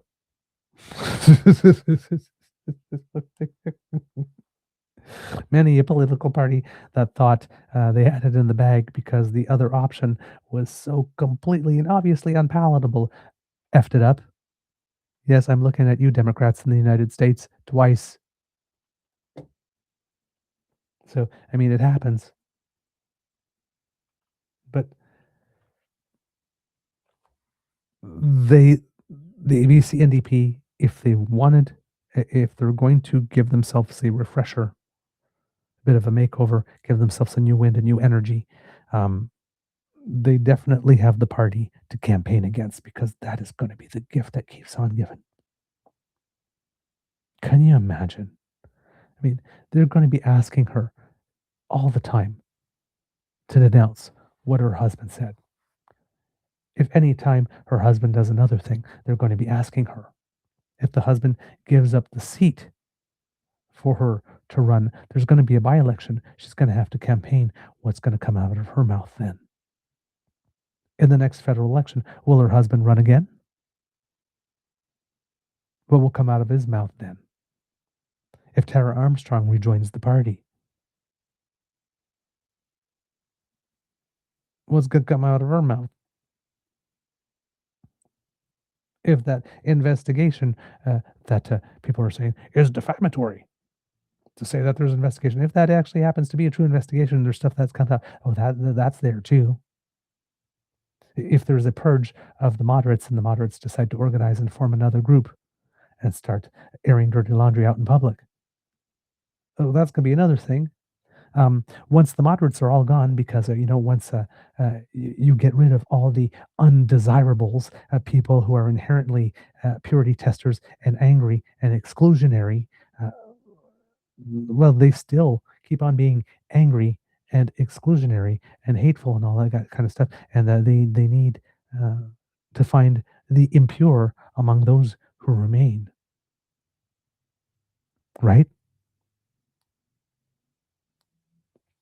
There's always needs to be a hierarchical pecking order. So once you get rid of all the undesirables, the obvious undesirables out of your party, you need new undesirables, don't you? Fight, fight, fight, fight, fight, fight, fight, fight, fight. Now, of course, they're going to run on David Eby being totally obstructionist to pipelines and all that kind of stuff. And they say, we're going to work together with Alberta to make sure that we have some pipelines to make this all together. Yeah, you're going to have some big issues with Indigenous people. You already have some big issues with Indigenous people. You got lots of issues. Boy, if they got issues. Oh, God. Jeez. Oh, man.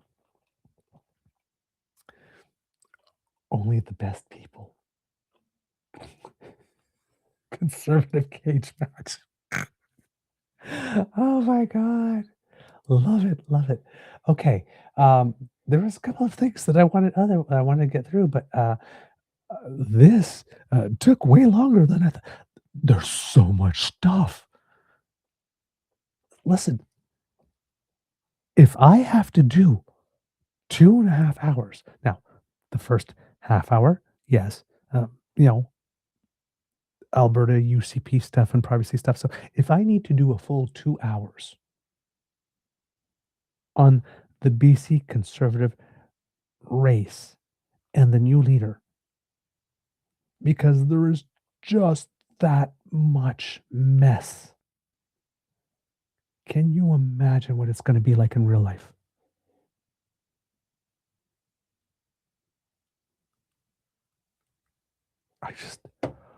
Wow. I had so much more I wanted to talk about today. Oh my God.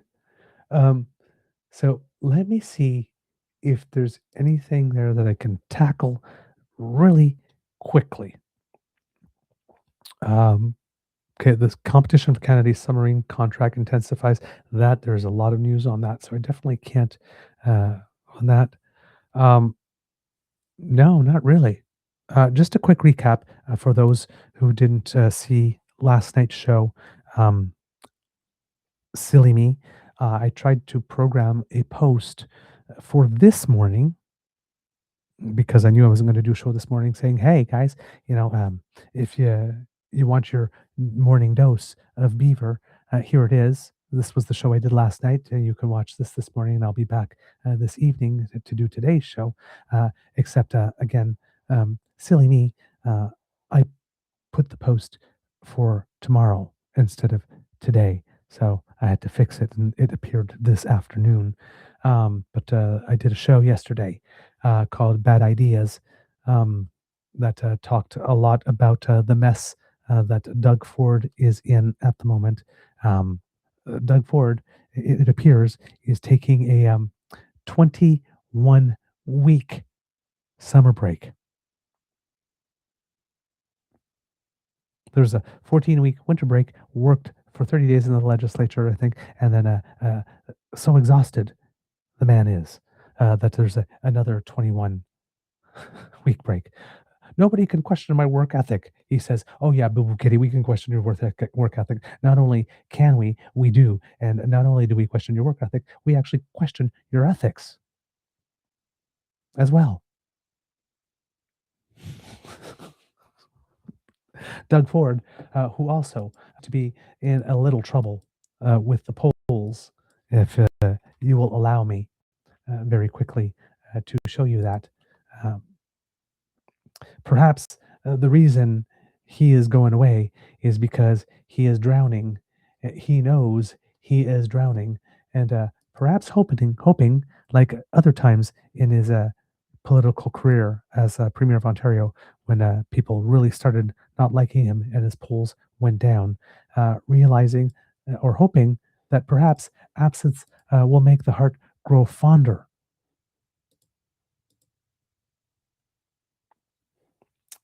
Yeah, look at this drop in seat count. This is March 30th, showing they would win 80 seats and still be in majority if an election was held on March 30th. Fast forward to May 24th. That's a 27 seat drop, down to 53 seats. The still leaderless Liberals are at 39, the NDP at 28, despite everything that Merritt Stiles is doing, and seems to be doing well, not gaining traction. Even the Greens have gotten a little bump, up to 3 seats. Mike Schreiner wouldn't be alone if there were an election held today, even one independent in there. So, yeah, maybe this here is why Doug Ford decided that 30 days was enough. Because Doug Ford sure did a lot of damage to himself in 30 days. Didn't he?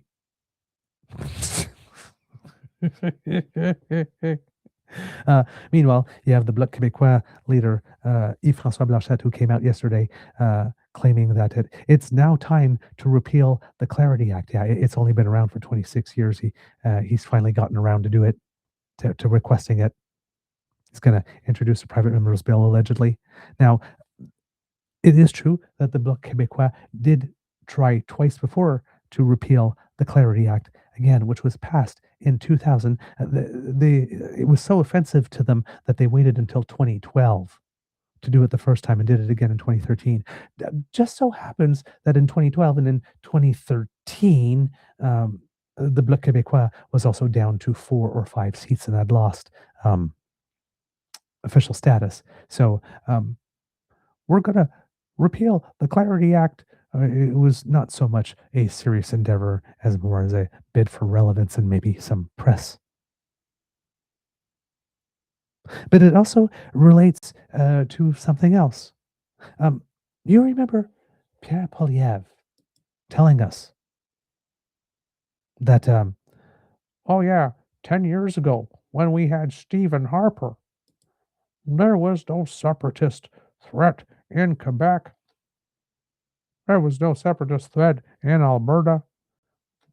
We need to thank Stephen Harper for running things so absolutely fantastically well.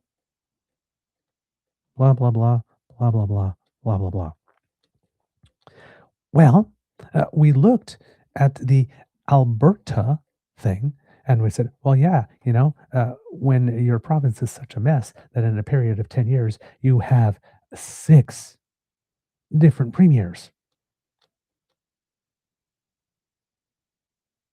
The first of the 6 being Ralph Klein, and the only one of the 6 to have gotten more than one term or been around for more than one term. Maybe that's the reason that you didn't have a separatist threat, because nobody could get their crap together long enough. They're too busy fighting with each other or being corrupt.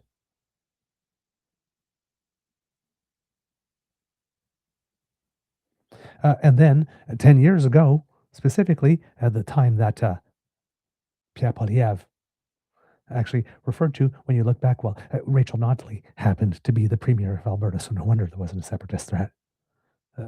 It was the 4 years Alberta actually had some competent government. Well, Pierre has had other members of his party saying it, and he has not stopped saying it. No matter how ridiculous it is, Pierre Poilièvre hasn't stopped saying it. In fact, here is he again. I believe this wasn't too long ago. Check the date on that. On June 1st, 2 days ago. Once again, trying to gaslight the entire nation that separatism wasn't a thing. 10 years ago, under the Conservative government of which I was a part, support for separation was 0. In fact, there have only been 3 referendums to separate from Canada, and they've all happened under Liberal governments. When Conservatives are in power, we unite the country. In fact, even in Quebec, 10 years ago under Stephen Harper, the separatist movement was wiped out. Le Parti Québécois and the Bloc Québécois were on their last leg. But 10 years of divide and conquer, centralist Liberal government that seeks to control everything in Ottawa has reignited those divisions. And Mr. Carney's got to start to take responsibility. He's the Prime Minister. It's his job to unite the country, not to wag his fingers, but to actually bring people together and explain how he's going to make Albertans, Quebecers, and all Canadians fully united in this country. Okay. There is a lot of bullshit in that. Okay.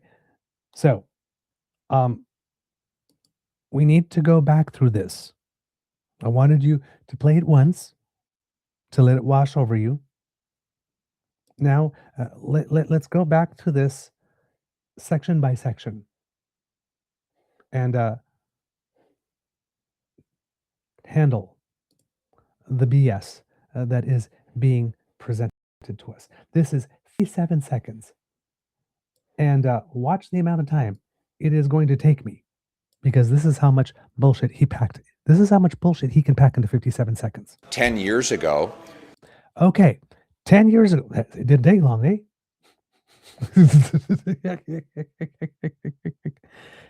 Want you to put a pin in that. Something I say often on this show is that conservatives,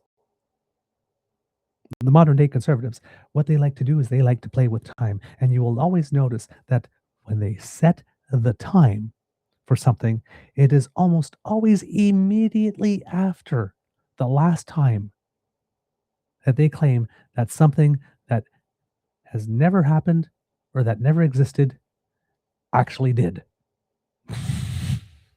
Okay? 10 years ago is a very strategically picked number, because Pierre always assumes, at least that the people he's talking to are not going to check. But I'm petty, so I check. 10 years ago. That's a very strategically chosen time frame. Under the Conservative government of which I was a part, support for separation was zero.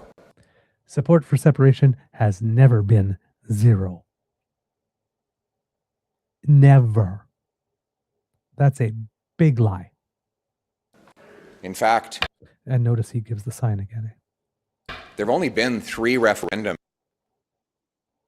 from Canada. 2 have taken place. 1 has just been announced.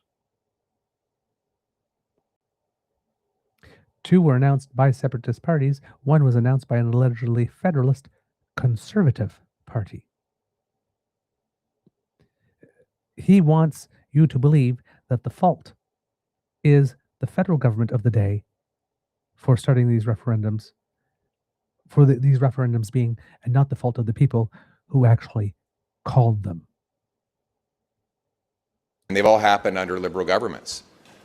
When Conservatives are in power, we unite the country. In fact, even in Quebec, 10 years ago under Stephen Harper, the separatist movement was wiped out. 10 years ago, under Stephen Harper, the movement was wiped out. The Conservatives unite. Yes, the Conservatives unite, particularly in Quebec. They unite against them. The entire time that Stephen Harper was the government, I don't believe the Conservatives got more than 13 seats in Quebec. Quebec saw through Stephen Harper right from the get-go. The rest of the country did it, but Quebec never bought into Stephen Harper. Ever. Just like Quebec didn't buy into Pierre Poilièvre this time around either.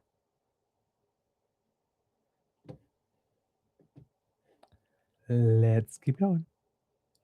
Le Parti Québécois and the Bloc Québécois were on their last leg, but 10 years of divide and conquer.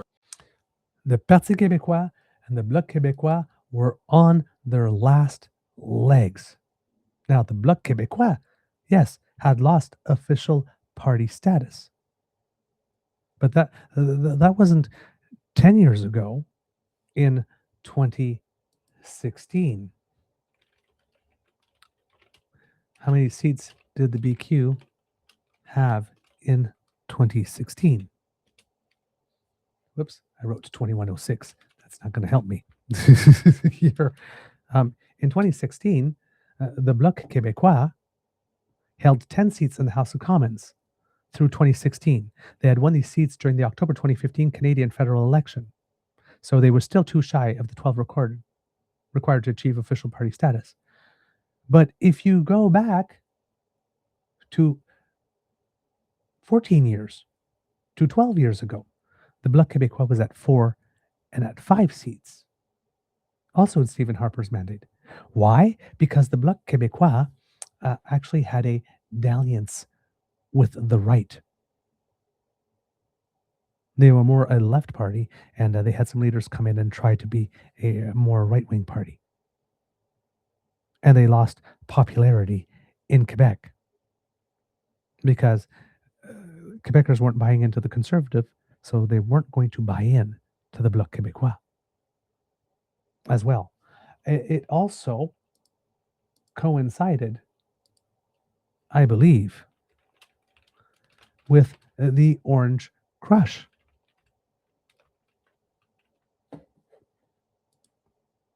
Right? May 2011, the NDP had a historic victory, capturing 103 seats and earning the title of Leader of the Opposition. In Quebec, the NDP took a big amount of seats in 2011. They won 59 seats. So that was another reason the Bloc had a problem, because the Bloc was usually a party of the left. And at the time when I was writing my blog, I was saying if only the NDP would put a little blue to go with that orange on their signs, they probably could do well in Quebec, because the Bloc Québécois and the NDP are not that far apart on policy for things other than separation. Although one thing that they do share in common is that the Bloc Québécois and both the NDP believe that 50% plus one is enough.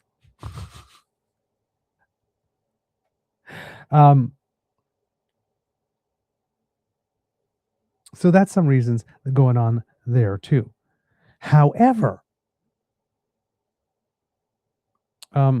if you go back a little more than 10 years ago, but also when Stephen Harper was in government, let's say, again, you go back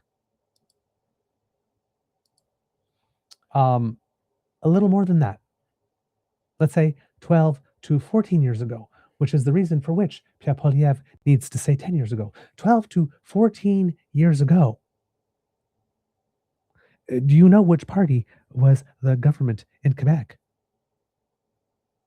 It was the Parti Québécois.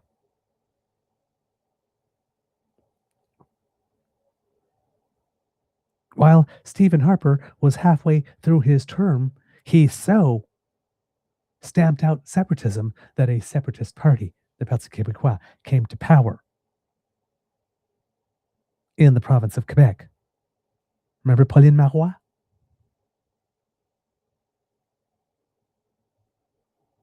Stephen Harper's majority government lasted from 2006 to 2015. The Parti Québécois formed government from September 2012 to 2014.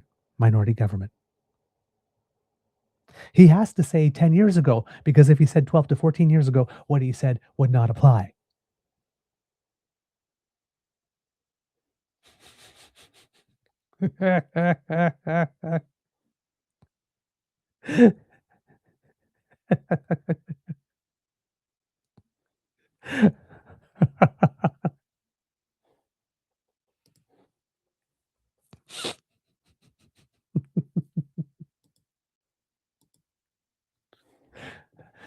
CBC, a huge article on it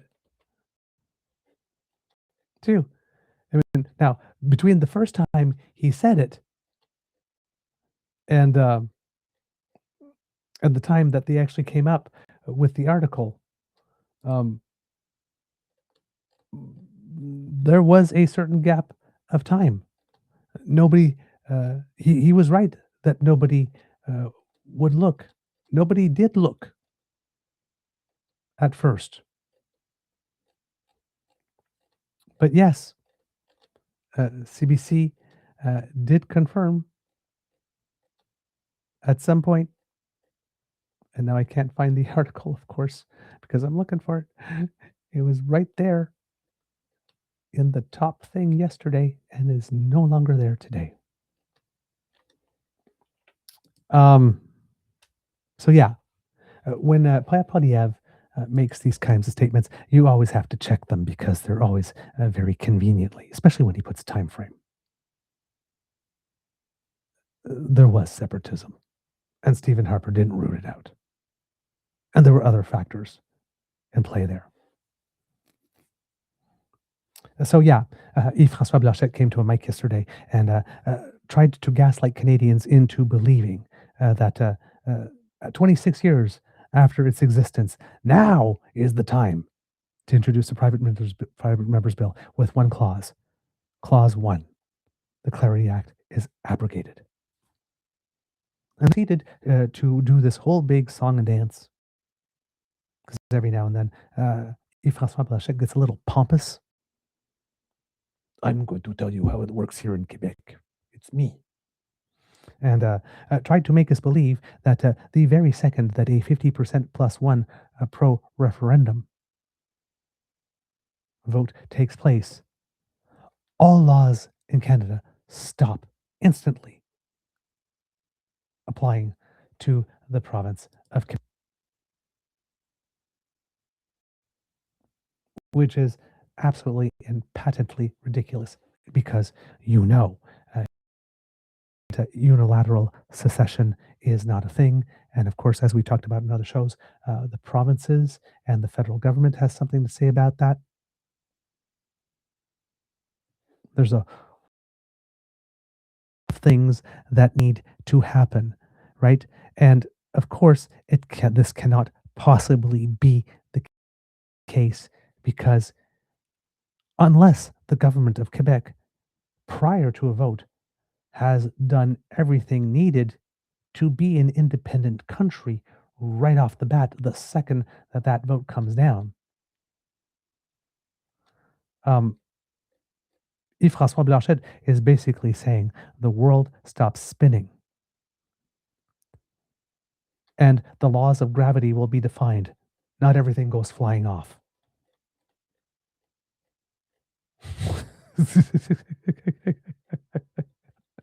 Because here's the thing.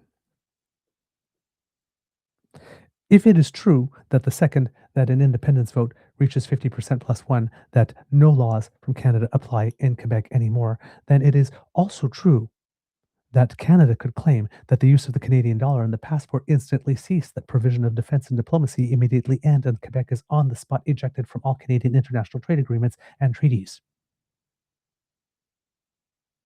If Canada's laws no longer apply the instant vote, then Canada's benefits also no longer apply. And that would be silly too, right? If 50% plus one vote doesn't mean the world stops spinning on a dime and everything flies off the surface of the earth, because gravity, you can claim it doesn't exist, you can claim it's not real, but it's there. And it's still going to be there. It's a waste of all of our time for him to even suggest this, but this is the thing that we need to worry about when we're responding to Alberta with a provincial election coming in Quebec in October, because the PQ and the BQ will seize on absolutely every opportunity to weave a narrative about a paternalistic Ottawa or Canada. But yeah, about 26 years after it's passed, Blanchet finally gets around to saying that we need to repeal the Clarity Act.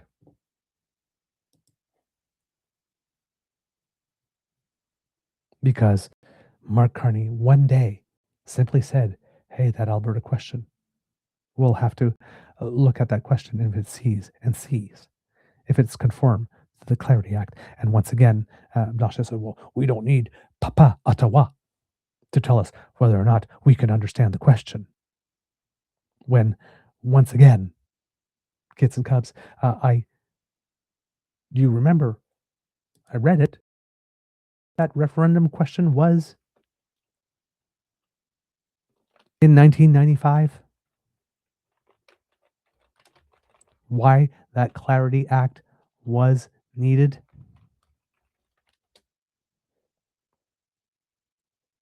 Do you agree that Quebec should become sovereign after having formally offered Canada a new economic and political partnership under the bill respecting the future of Quebec and the agreement signed on June 12, 1995? And as I pointed out, does that new economic and political partnership need to be a serious offer, or could it be a poison pill offer designed to be rejected?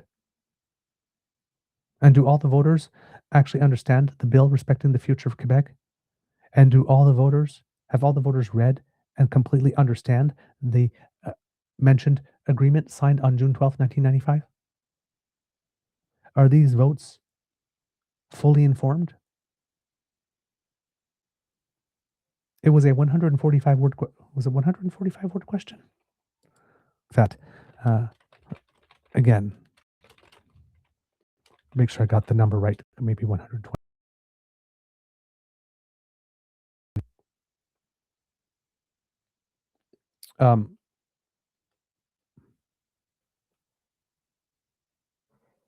Sorry, why would I say 145? My God, that's terrible. It says here that, sorry, my mistake, 35 words. And in French, it was a 43-word question. The 1980 question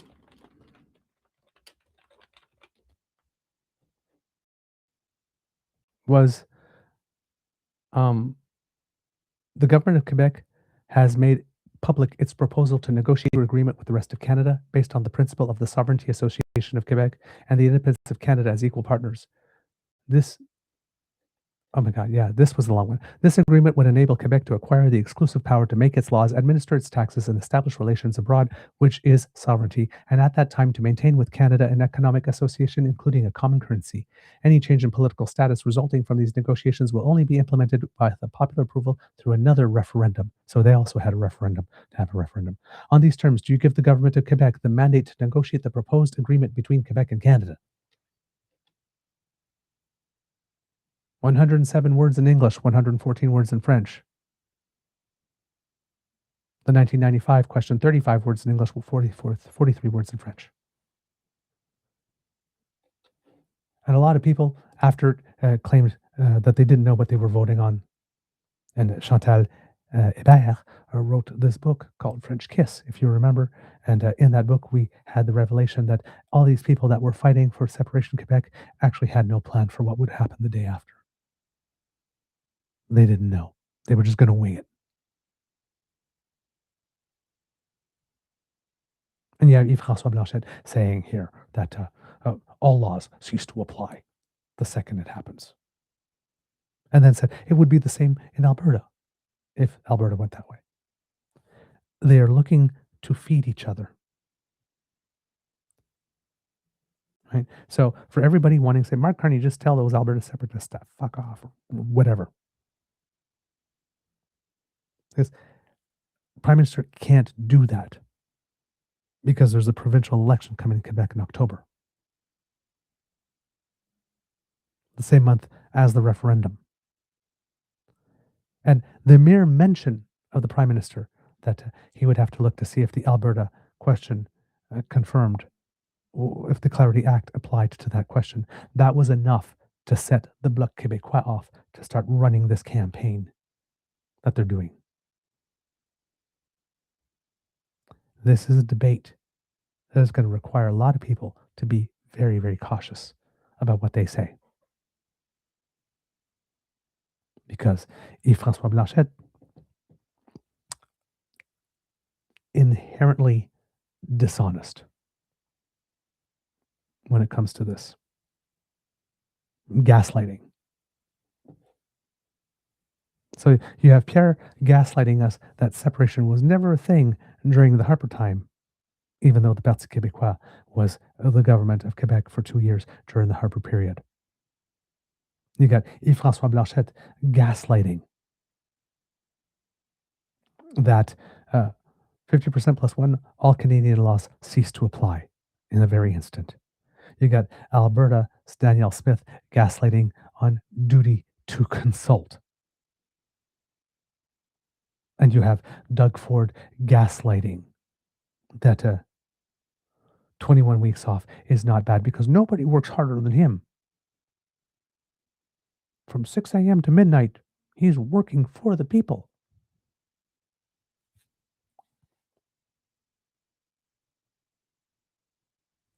I'm just saying. There's a trend here. Thank goodness that we have a prime minister who appears to be rather unflappable. In fact, Michael, this is what I'm going to end this on today. Also, I should say, Pierre Poilièvre's research team, if he's listening to him, they're not helping him. They're not helping him by letting him say things like that. That there was nothing separatist at all. Separatism was at zero when there was a separatist government in Alberta, a duly elected separatist government, unlike Alberta.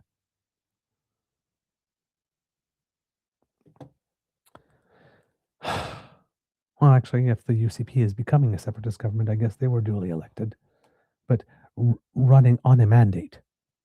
Now, the Poilièvre government, in fairness, did not run on a mandate for a referendum. So, but Michael Deatter here with a very great one that really illustrates what's going on, because Pierre Poilièvre said he would stand for Canada and has been doing nothing of it since he mentioned it. We see in this editorial cartoon Mark Carney walking up a steep incline, Donald Trump on his back, the economy on his back, tariffs on his back. Michael Deatter could have included Alberta separation referendum on that. And Pierre Poilièvre sitting there saying, "What a do-nothing loser," as he's the one who's a loser, especially in Carleton. Sorry, couldn't resist. Who's sitting there and doing nothing but sniping from the gutter.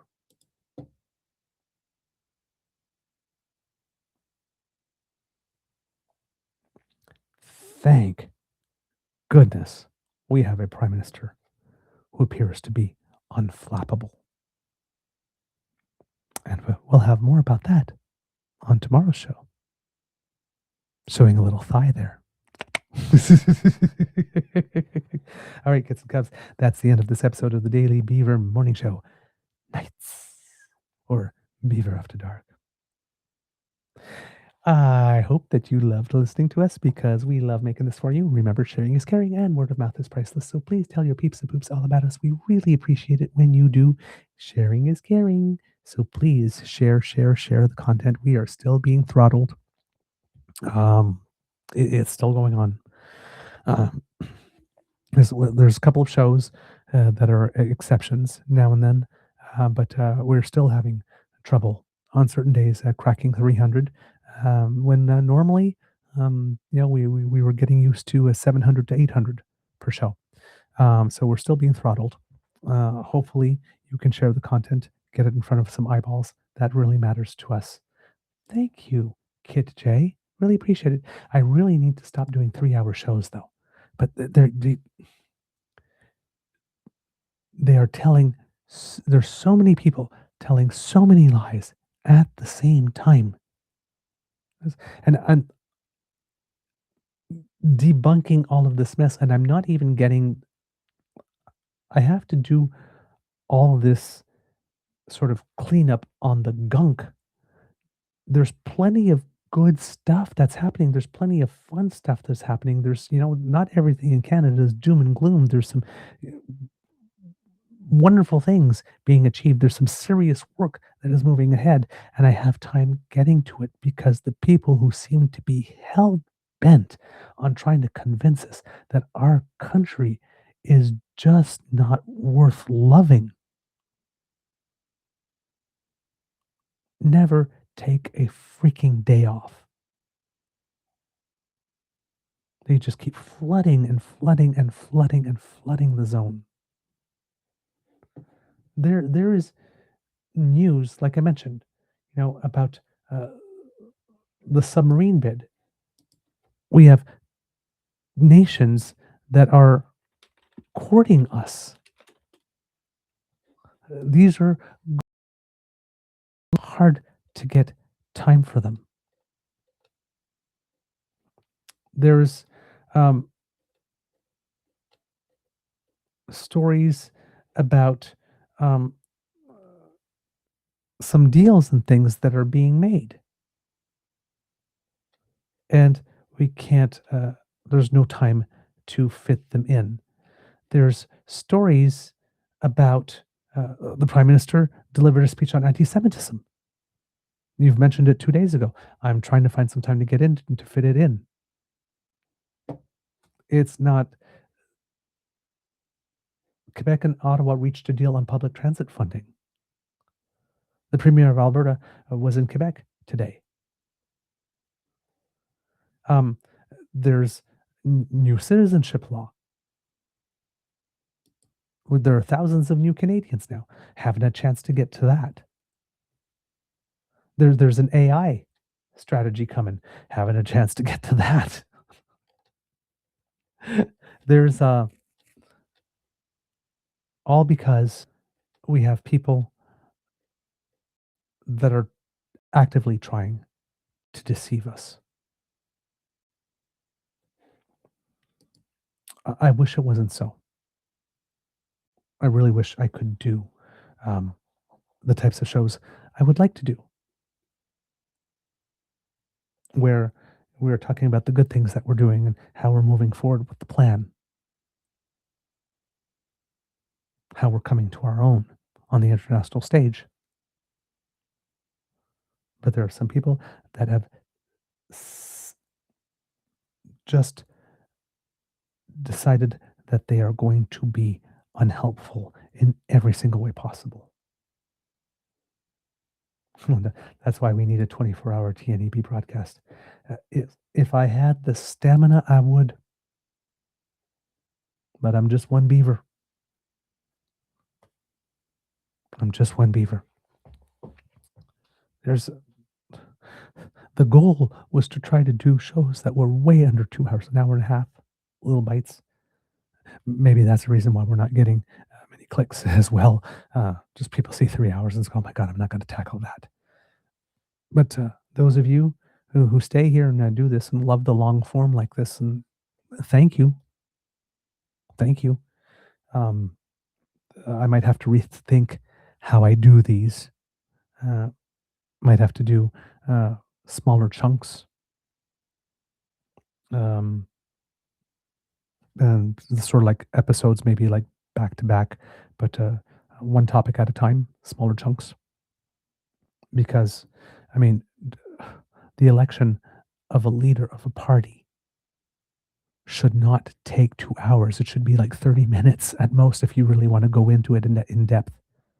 30 to 45. But the people who are seeking power are inherently untrustworthy and duplicitous. And I don't, maybe I'm tilting at windmills thinking that I'm the person that can bring some information and, out there and not make people see, but because I'm not trying to convince, I'm just trying to put the information out there and let people do with it what they will. But this shouldn't be this hard. This shouldn't be this hard. But I am stubborn and I am determined and I've got lots of stamina. So as long as they're going to keep doing it, I'm going to be here and I'm going to keep on trying to call BS when it needs to be called. And I thank you for all of your support and encouragement in this. So share the content if you can, kids and cubs. It really means the world to me that you do. If you would like to help us, ripples in upon Mr. Beaver with each slap of your tail. Yes, I hope so. I hope so. I hope that that's what's going on. And yeah, I like I said, if you have any suggestions because I would like to hear, because I know that we like to get together and have our time together, and good chunks of time is good. I don't know, if I were to do smaller chunks, an hour and 15, but maybe 2 back to back if I've got lots of material. Would you stay for like the 5 minutes or the 10 minutes between shows that I would need to load up the next subject, or would I lose some of the audience in that meantime? Let me know what that is, kids and cubs. But if there's a way that you can think of that you can suggest that you would be okay with as my audience, the core audience that keeps showing up here in the chat for the discussions, that I can present maybe the same quantity of information but in a different way, maybe in pieces or in parcels rather than a just big 3-hour chunk, because it also makes it hard. We're finally going to be able to get back to podcasts. Our Acast account has been reestablished to us, and we finally got the thing today to submit our banking information. So when there are ads sold on the podcasts, that it will come to us. And I think that that's one of the last steps that we'll need to do in order to have our account fully returned to us so that we can upload. Mr. Grizzly has let me know all the time that shows that are longer than 2 hours are very, very hard to upload to podcasts. And I want to get back into that. So if you have any suggestions to how I can divide this up while not losing you in between shows, I would really appreciate that. Or whether or not, I should, do a morning and an afternoon or something. You let me know how that, what you like and what you would like. It would be shorter mornings, less time if I was doing it 2 blocks. Or just do them 2 blocks back to back in the mornings or something when we have big days. But I need to find a way to not have 3-hour shows, 3-hour blocks, because especially if we're going to go back to podcasting, that's not gonna do it. So whatever suggestions that you have, I would please send them to northeagerbeaver@gmail.com. I would really appreciate your help and assistance on that. And also, thank you to those of you who are making donations for the mental health walk, losing weight. I've seen another donation, one that came in earlier that I missed. So I now have 2 pledges. Thank you very much to those who have pledged. Would love to have a few more if possible. Tipped the scales today at just over 160. It's like 160.2 or something. I so want to break that 160 plateau. So wish me luck on that, Kits and Cubs. Majority Report usually makes their show in 2-hour segments back to back. Okay, maybe I just need to do that. But whatever suggestions you have, Kits and Cubs, please let me know. Also, I put in the post section of the YouTube a note with saying that we're trying to arrange to have Olga Nestorova of the Honest News Network and Tyler Watt, an MPP for Nepean in the Ontario legislature, as a guest on the show. So he's a Liberal MPP. So if you have questions for Olga Nestorova on things having to do with international politics, international affairs, how Canada is being seen internationally, that type of stuff, and the role that we're playing, the war in Iran, what's going on in Gaza, what Trump is doing, whatever, please send me those questions so that I can put them together and put some of your questions to her when we have her on. And if you have any questions about what's going on in Ontario with Doug Ford or all these types of things, please send them to me so that I can include them when we have Tyler Watt on, because I want your questions to be asked too. All right. If you have 2 blocks, can they be broken into 2 1.5-hour shows? Yes, they can. Yes, they can. Sylvia, I can do that. Absolutely. I just have to be a little more structured in keeping to one point, because sometimes there's something in one point that leads to something, and then I'll go over and I will touch that and bring it in and then come back. So it would be structuring the information slightly differently. But yes, that is a solution and it could be done. And thank you, Saucy. I saw what you said there about there we go. I'm getting my ducks in a row so I can be of more assistance as well. I would appreciate that. Any and all help is always appreciated, especially since Mr. Grizzly is taking on a little less, given that he's back among the living in the work world. So there is a little much for just one person, I have to say. So assistance definitely welcome, and it would be appreciated, and I will definitely take you up on it if you're offering it. All right. So let's go through the rest quickly, because I'm already at 3 hours and 22 minutes. Thank you for all the love in the chat, Kits and Cubs. You are absolutely wonderful and delightful. We love you and appreciate you. I love and appreciate you. That's why I do this, right? The research and whatnot, and then 3-hour showtime. That's a decent amount of time in my day. But yes, it is a labor of love, and I appreciate your love. So please share the content to help us fight what's going on with the algorithm. Would really appreciate that a lot.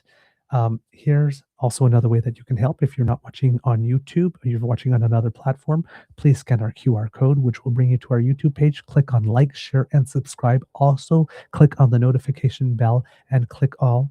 If any of you have done it, please let me know, again, either in the chat or through email, whether or not you are seeing notices of the show, that it's coming when it's posted, and after it's posted, if you are seeing that.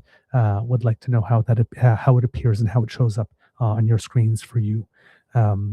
Also, if you are watching on your phone less than 7 days after this, please, if you swipe left on the comment section, you will see the opportunity to offer us hype points. You can only do it 3 times a week. It helps smaller shows like us gain a broader audience and get a little more reach. So thank you for all that you're doing with that.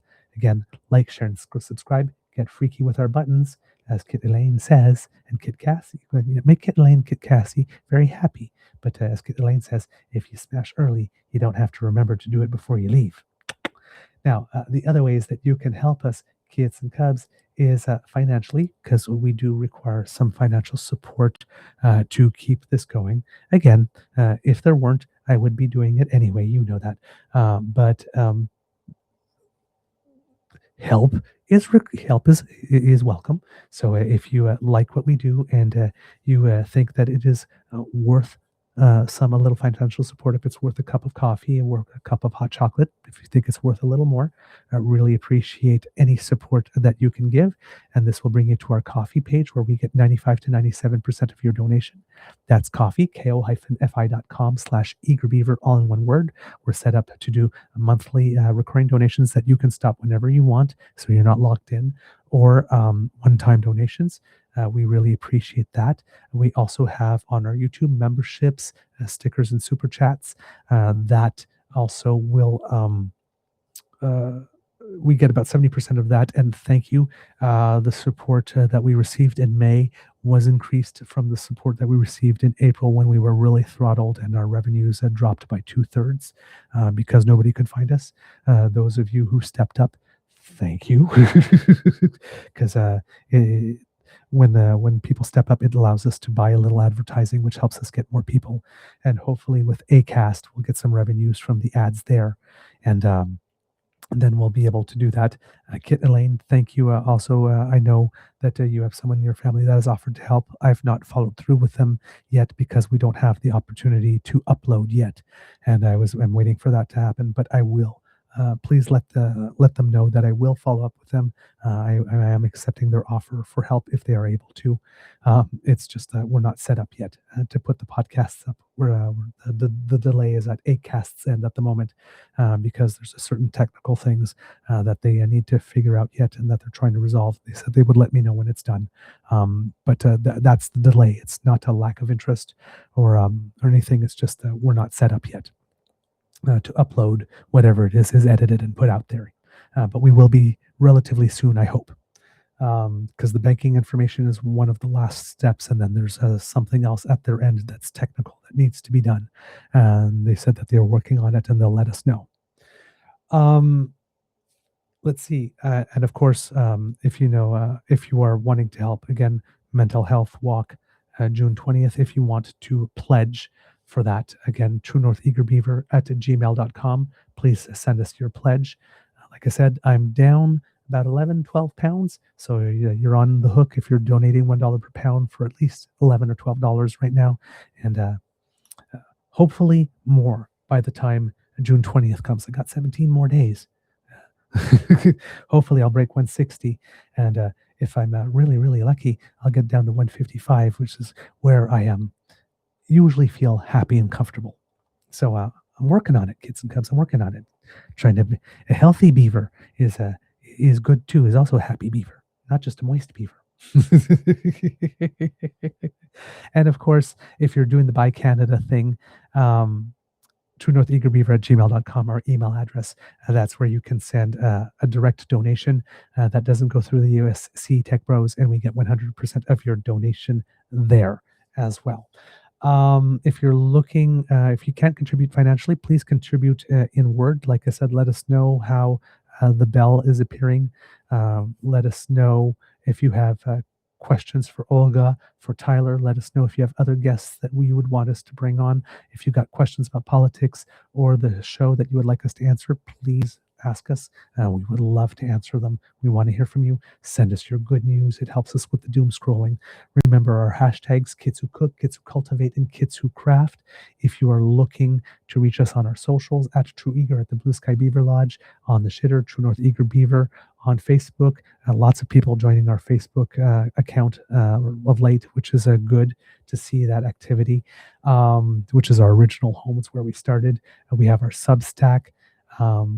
We have called Beaver Bites. We have the DamFam Discord run by Kit Saucy, I think, and a whole bunch of other people. We have our DamFam Instagram run by Kit Uncover, and of course our coffee page. So lots of places where you can keep the conversation going and find us. Because democracy is something that you do, I am just gonna say, I'm not gonna do the petitions and stuff tonight. I've already talked long enough. Like I said, keep the conversation going. I'm stealing from Nate Pike here on this one from the breakdown. That's my show the content and keep the conversation going. Words of wisdom, kids and cubs. I had an opportunity today to go out and do some errands, and while I was doing that, almost lost my wallet and my keys because I was picking up some bananas and I had them in my hands and I put them down on a surface when I picked them up, and when I got to the cash, I was about going to the cash, I realized, wait a minute, I don't have it, and I ran all the way back to where the bananas were, which I'd been away from for about 15 minutes, and fortunately, by some good fortune, the keys and the wallet were still there. Thank you. So again, my words of wisdom: be grateful for good fortune when it happens. That's what I got. It could be a tough world out there, so please be kind to and gentle with yourself.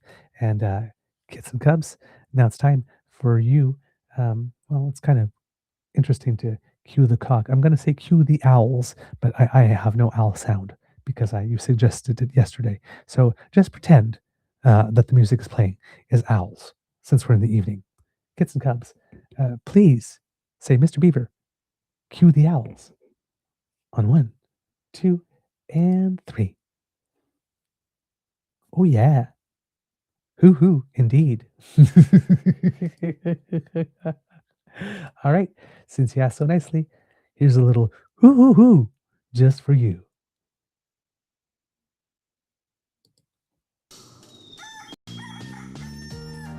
You are listening to a True North Eager Beaver Media Incorporated podcast.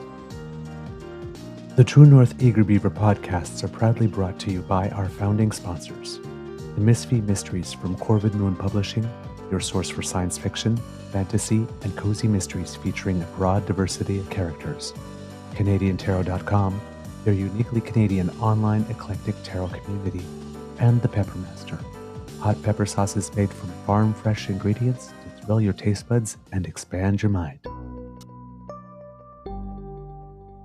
We are grateful to the Crier Media Network for its support, Pete Jarvis for our artwork, and Paul Joseph Something for our opening and closing sequence music.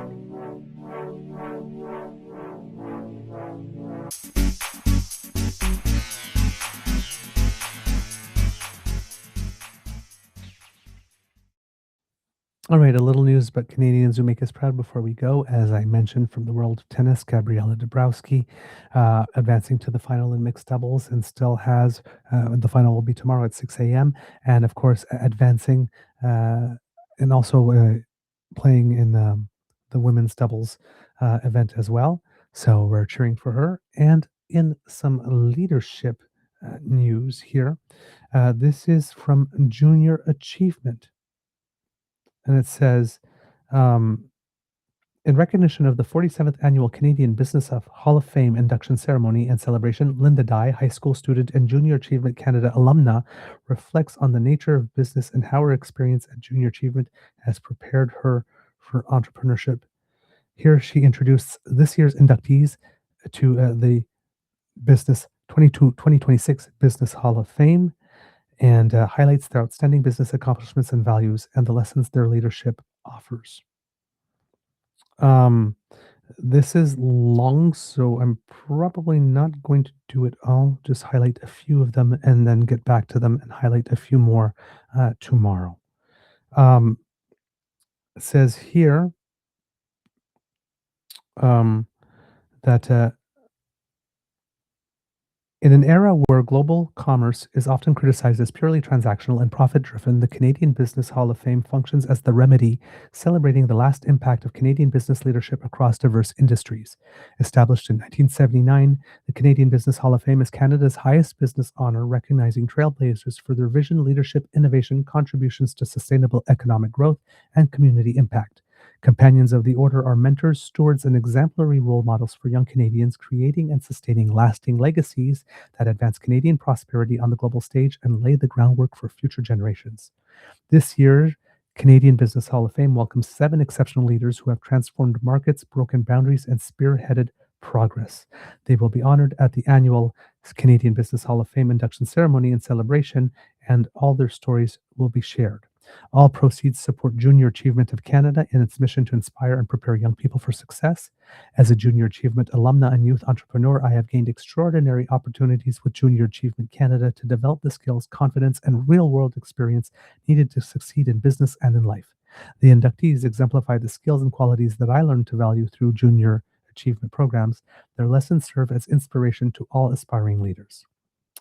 The first is Anthony Van Mandel, founder and chairman of the group of Mark Anthony Group of Companies. He is a living symbol of entrepreneurship marked by the pursuit of passion. The architect of his own ascent, Van Mandel, built a Canadian multi-billion-dollar beverage empire from ground up. At 22, he was penniless, yet possessed the vision for a flourishing Canadian wine industry that was then in its nascence. A small wine importer, he bought a near-bankrupt winery near Kelowna, British Columbia, and established Mission Hill Family Estate, which became Canada's first destination winery.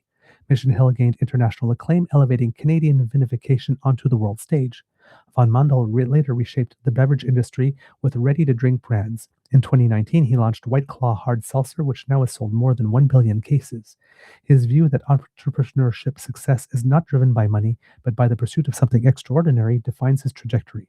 Van Mandel's entrepreneurial success is channeled into social welfare, cancer research, youth education, poverty alleviation, and the arts.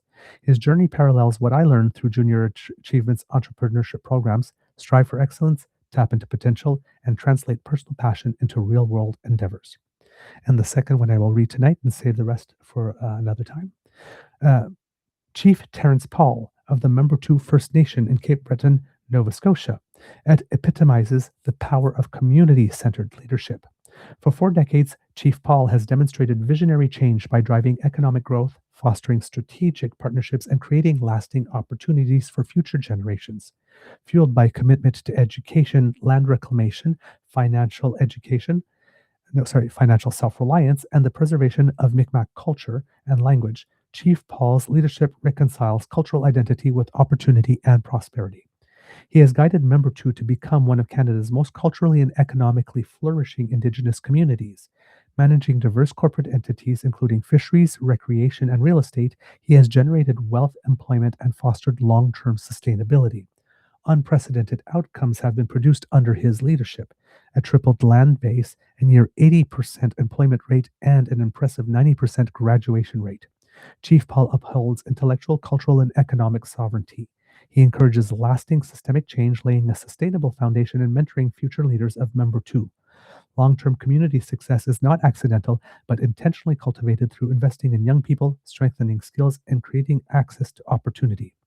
Just as Chief Paul has empowered Membertou's next generation to lead with confidence and cultural strength, Junior Achievement Canada equips youth across the country with the entrepreneurial mindset, financial literacy, and leadership experience needed to shape their own futures.